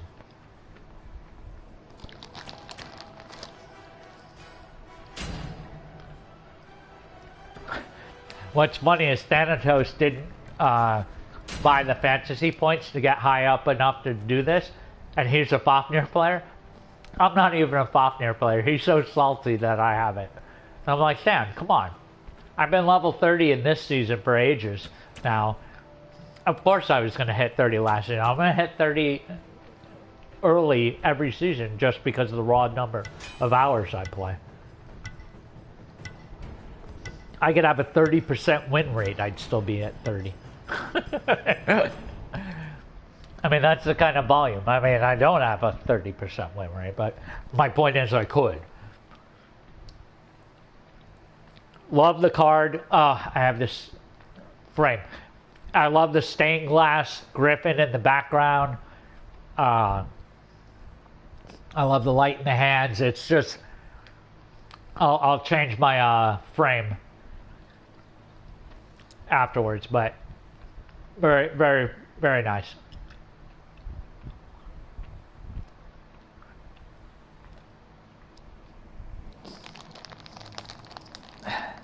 We can be in trouble if Zonquay, Soul, and Bologna actually work together. I like that Rama skin. I don't love it, but I like it. I think the Sparrow is better. Part of that might be that I've struggled with playing Rama, even though he is exactly the style that I inherently want out of those kinds of characters. So he reminds me, out of all the hunters, the most in many ways of, oh, I will happily, I could play Sparrow all day, every day. People in the clan are tired of me playing Sparrow because I'm very good with her, and I get kills with her jump, and of course her voice pack says, "Superhero landing, 10 out of 10." And I have to repeat that every time. And so they're tired of just hearing about the superhero landing.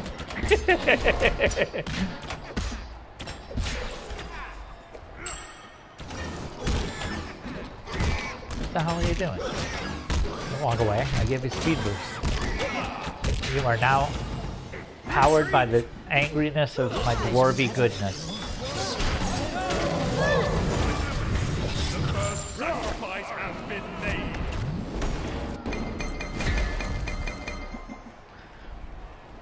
I didn't steal mana, you didn't come out!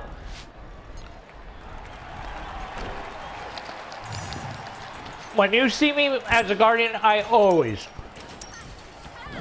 defer my buffs. Of course, if there's idiots and they're not coming out of base, well, fuck them.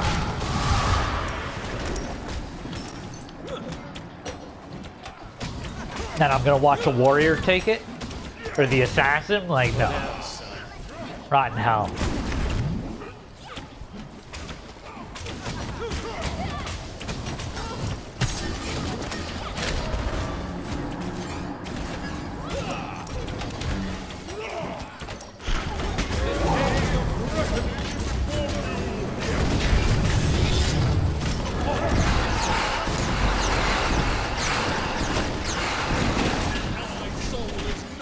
Oh my god! What the hell just hit me there?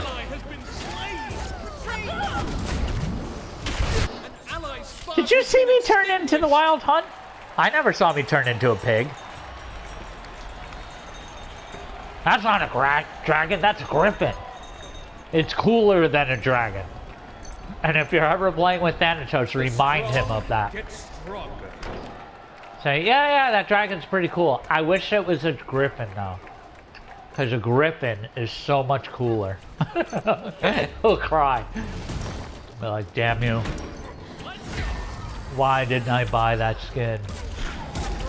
And he's a Diamond Geb and he didn't buy the Snowball skin. And I don't even play Geb. And of course I did because I buy everything.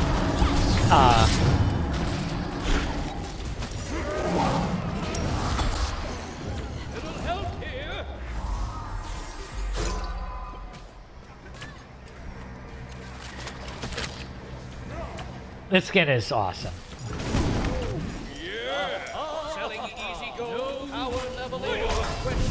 You guys hear it when I use my BGSs in the game.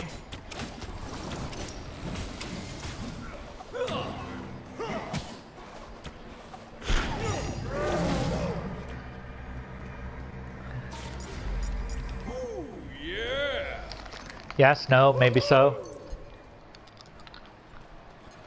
All I need is me, myself, and I. But I let these guys tag along. Now here's an instance where I actually do use this item. I was asking when I use a taunt or stuff like that, do you guys hear it? Nice job.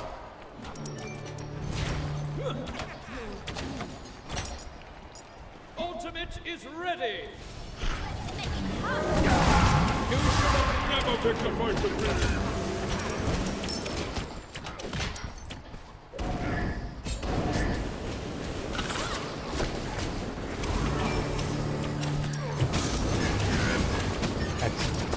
I mean, this Griffin is awesome.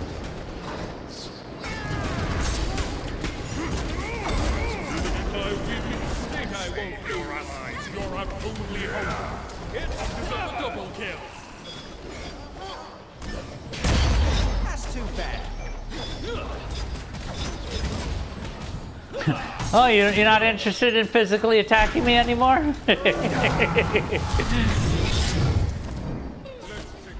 Start that killing spree. So, that's what I wanted. I guess I'm happy that we got to do this simply so that I could show you how quickly people peel off attacking you with thorns. And that's often the difference between life and death that med or thing of undoing wouldn't provide. What's he upset about?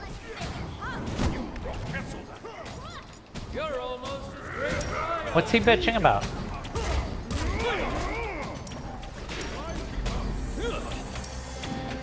Do you guys have any idea what the hell he's bitching about?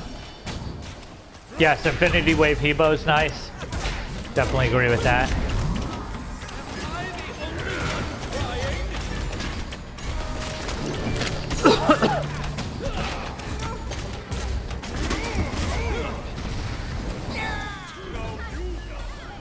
Do you guys have any idea what Thoth is salty about? Yeah, me neither.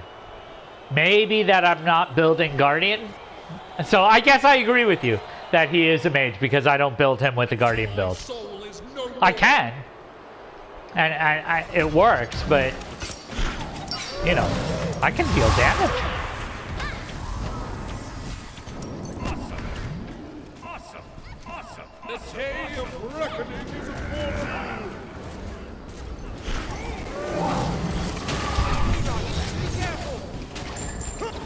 Wow. Which one of those? Oh, Zhang used Book of Demons, which has a stun on it, if you put the mark on me.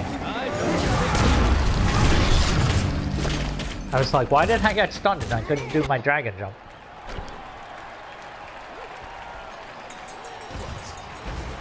And then I woke up. Do I know this person? Nope.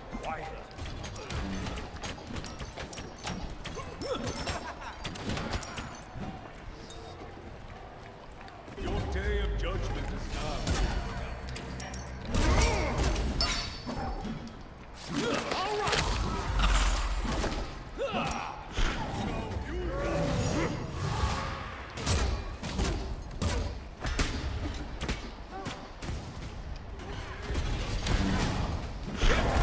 Ooh, double stun! pretty good. Just what I expect. That was radical. Awesome.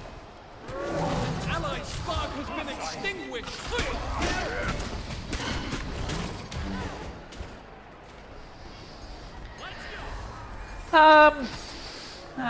It's okay. I prefer one of the other ones that he has, and I can't even remember what its name was. But I'm not really a Fenrir player.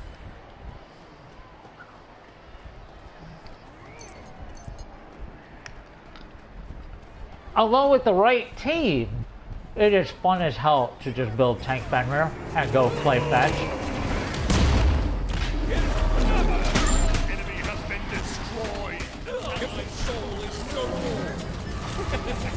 Deal with it. Double kill. That's too bad.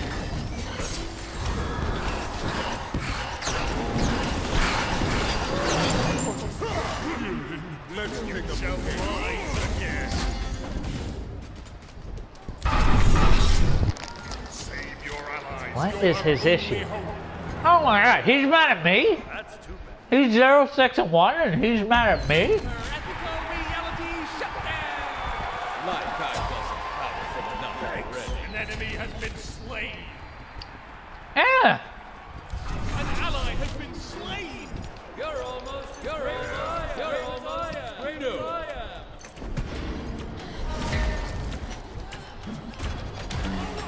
See, I can be a salty BGS and douchebag.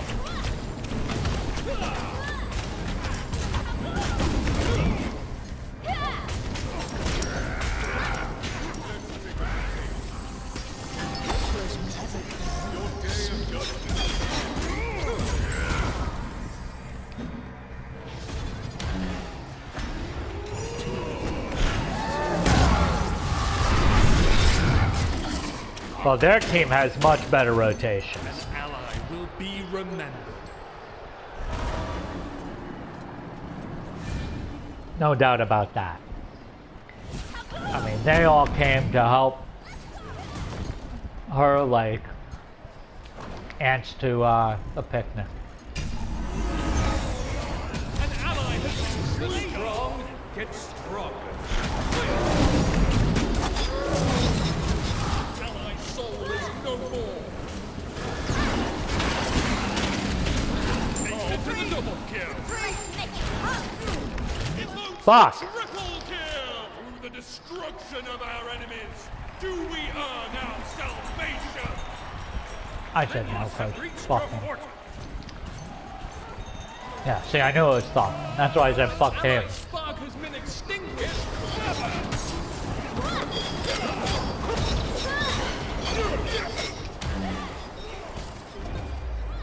They cannot be caged.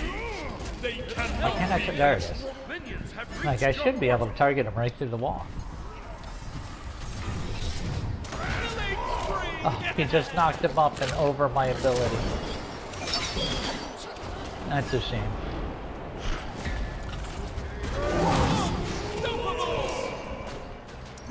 An enemy was annihilated. Like I wasn't powerful enough already. An enemy was obliterated. You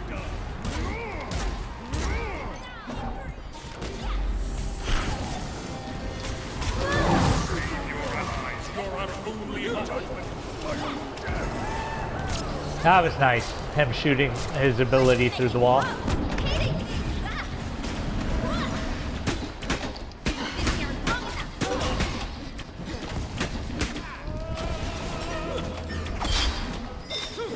Your day of judgment, ally, will be remembered. You should have never picked a fight with me. Perhaps.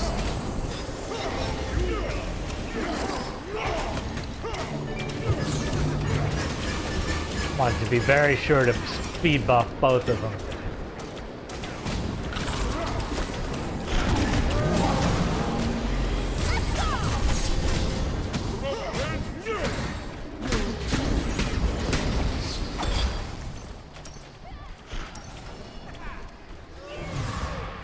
And she saw immediately, she saw the purple thing. Like, oh, I don't want to attack that, which is why I know in a couple of videos I mentioned, hey, if you have a Loki on the enemy team, An enemy has been nothing gets Loki off your ass like thorns. Your soul is no more.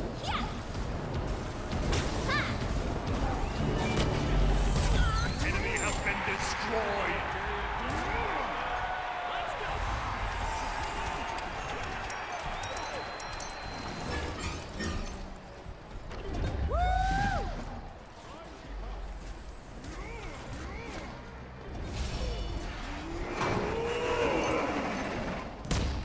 You shall not kill me.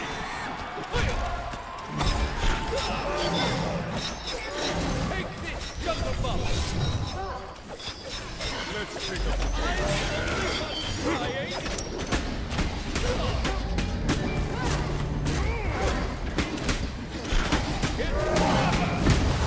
Oh boy, that was a lot of damage all of a sudden.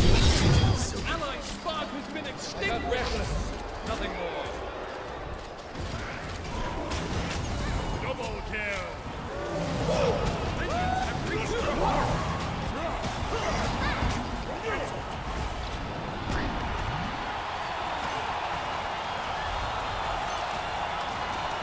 An ally will be remembered. Enemy was annihilated. A day of record. Enemy has been destroyed.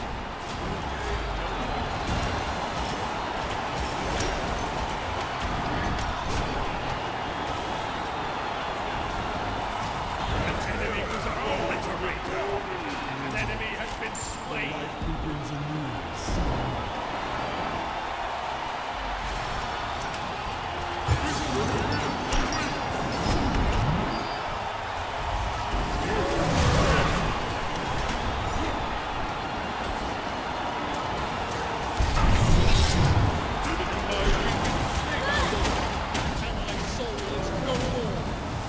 I don't know why, again, they didn't come up.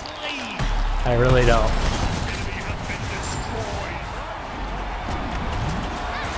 Yeah. Yeah, a lot of people have complained about that. They're all fired up. The enemy was annihilated.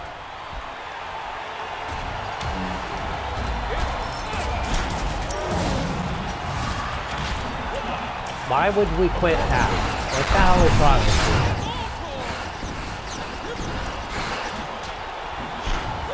Especially if we can get a kill on this guy. Like, why?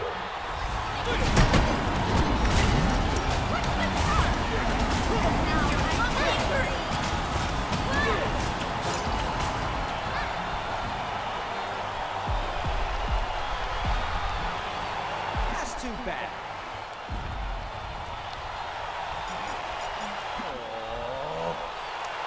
Aww.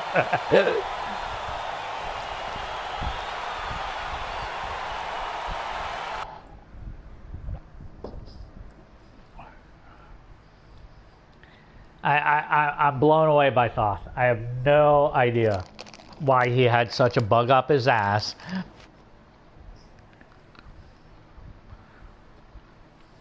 Because I took blue because you took like 5,000 years to come out of house?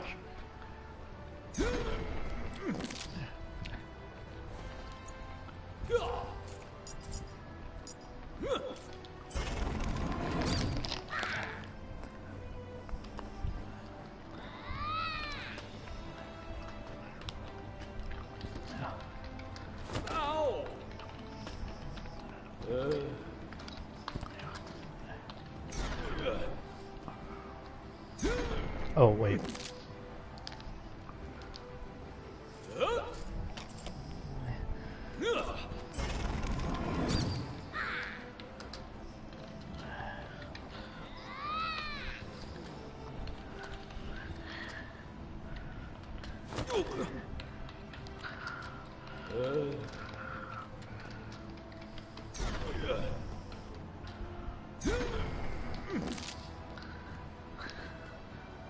Why does that keep disappearing?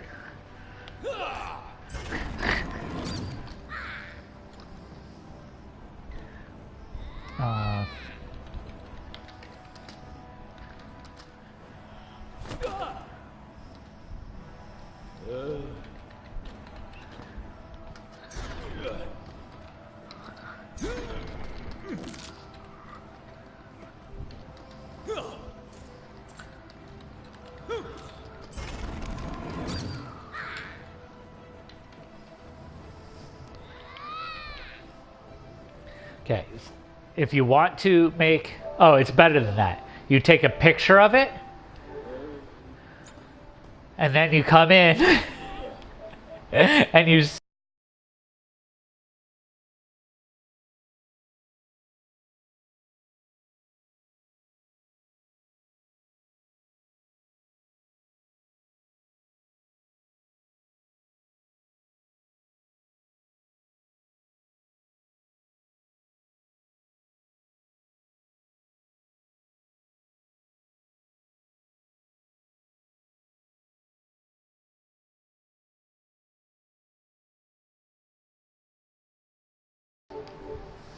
Nothing better than sending pictures of the fact that you report them and exactly what you type in there, knowing that I can't receive messages. So right now he's typing up some flaming hot message. Well, you some blah, blah, blah, blah, that cannot send due to players settings. Oh man, they get salty. I've had him send my friends messages. What the hell is this? We all just laugh and laugh. So let's find out how much one of the hardest hitting mages in the game did. I'm dying to know. Oh, look. Not much at all.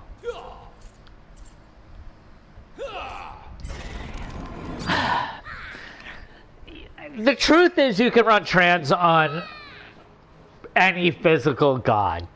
Does it always make sense? No. But Sun Wukong gets reasonable conversions on both his 1 and 2. So, and really his 3 and 4, every single ability does damage. And if you're using your abilities, you end up with mana problems. The MP5 that's on it, I mean, it's literally MP5 of 5, helps in the early game. And, you know, you're building up mana stacks, so it's helping you get your abilities more often. Do I think it's the best? No. Do I think it's total poop? No. It's viable. In casuals, you would never run that that way in solo lane or jungle, and Sun Wukong can do both. But yeah, and the real problem with doing it in this game is you are one big lane, so that's the only place to farm. Should you be the one farming to build stacks, or should the hunter or the mage? And the answer is the hunter mage. So really, he's hurting both Thoth and Rama. If Thoth should be mad at anybody, he should be like ripping Sun Wukong a new asshole. Like, why the hell are you fucking stealing all the things? Why are you building trans? What the hell is wrong with you? Blah blah blah. So yeah, I wouldn't have done it here. But if he was in Clash or Joust, well, I don't like it in Joust either. But if his buddies agreed during matchmaking that they weren't going to build stacks, then it would be fine. But yeah, I don't like it. And the truth is, it's very hard to acquiesce stacks to somebody, because the truth is you get more money and gold for last hitting. So it's not the stack that you're sacrificing, you're actually sacrificing money and gold, or money and XP every time that you say, okay, you last hit it. Like, no. And as a guardian, that's horrible, because you already have a hard time last hitting that stuff anyway, because your minion clear your wave clear tends to suck, which is why you generally start Watcher's Gift. That's what allows you to not feel the pain of acquiescing those stacks to your team, because hey, I'm still getting the bonus gold plus bonus health and mana returned to me. So, and it has 100 health, it has 5 physical, magical, and 5 MP5. So I think it's underappreciated and has more Zuzu than people realize. What I'm really impressed by is Bellona, though. Running just offense Bellona. I'm in your face. She's just working Quinn size to beat the shit out of people. Period. And not only did she have good kill assist, look at her damage. I mean, Christ. And I've seen people do that before. I've seen people run Ishabal with that and then start going into crit. Oh, talk about horrible. So they die in the beginning, and then all of a sudden they just start annihilating people, and you want to cry. All right, I need to put you guys on mute for a moment and step out of the room, but I will be back.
Yeah. Yeah, well, and the hunters, because I kept buffing them. Your numbers never properly show when you're a guardian. Because the truth is, you're giving your team extra armor, so some of that damage mitigation is actually my damage mitigation. Not in this game, but in general as a guardian. The damage output you don't tend to influence as much, although you can with that silver and blue shield. I can't remember what the hell its name is, that I showed on the Athena build. You, depending on your god, I'll give my favorite example of somebody who just never has the numbers reflected is Amma. Because Amma's giving the whole team extra damage. That's not their damage, it's my fucking damage. I'm the one who did it my way of you. And the fact that it doesn't like show it in parentheses or something is crap. I don't even care that the move speed, although certainly I'm also doing that. Then you look at the passive here, I'm making everybody hit for 10% increased damage. So that's not their damage, that's my damage. And then, yeah, so those two things, plus the fact that when I'm Amma, I often wear Aura, makes it like, wow, there's a lot of love that I ain't getting from there. I'm going to invite Than here, who just logged on.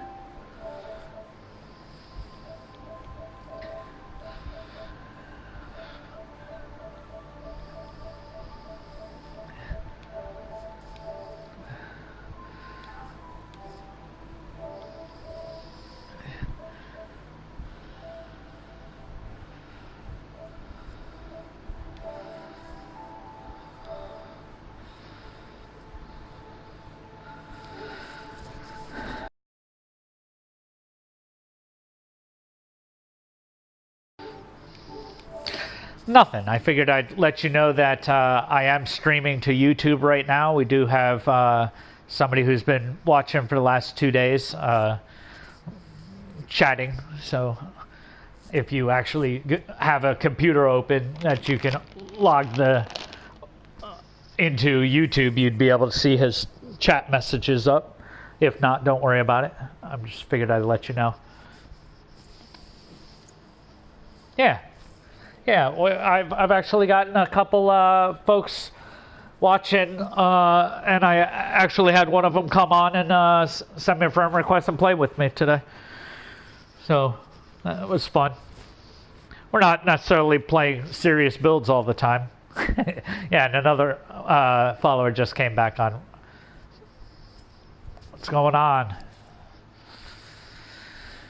All right. My game party should be open, so you're able to join. I did invite somebody else who streams a lot to Twitch, because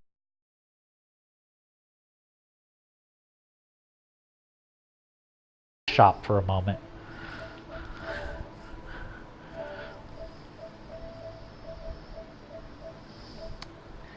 I want to see if this guy is playing with.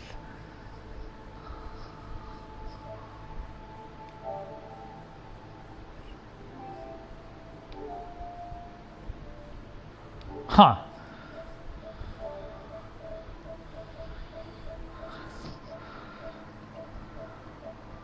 Oh, uh-oh. Yep.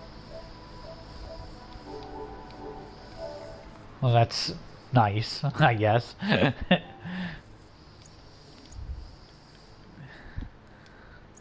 Cool.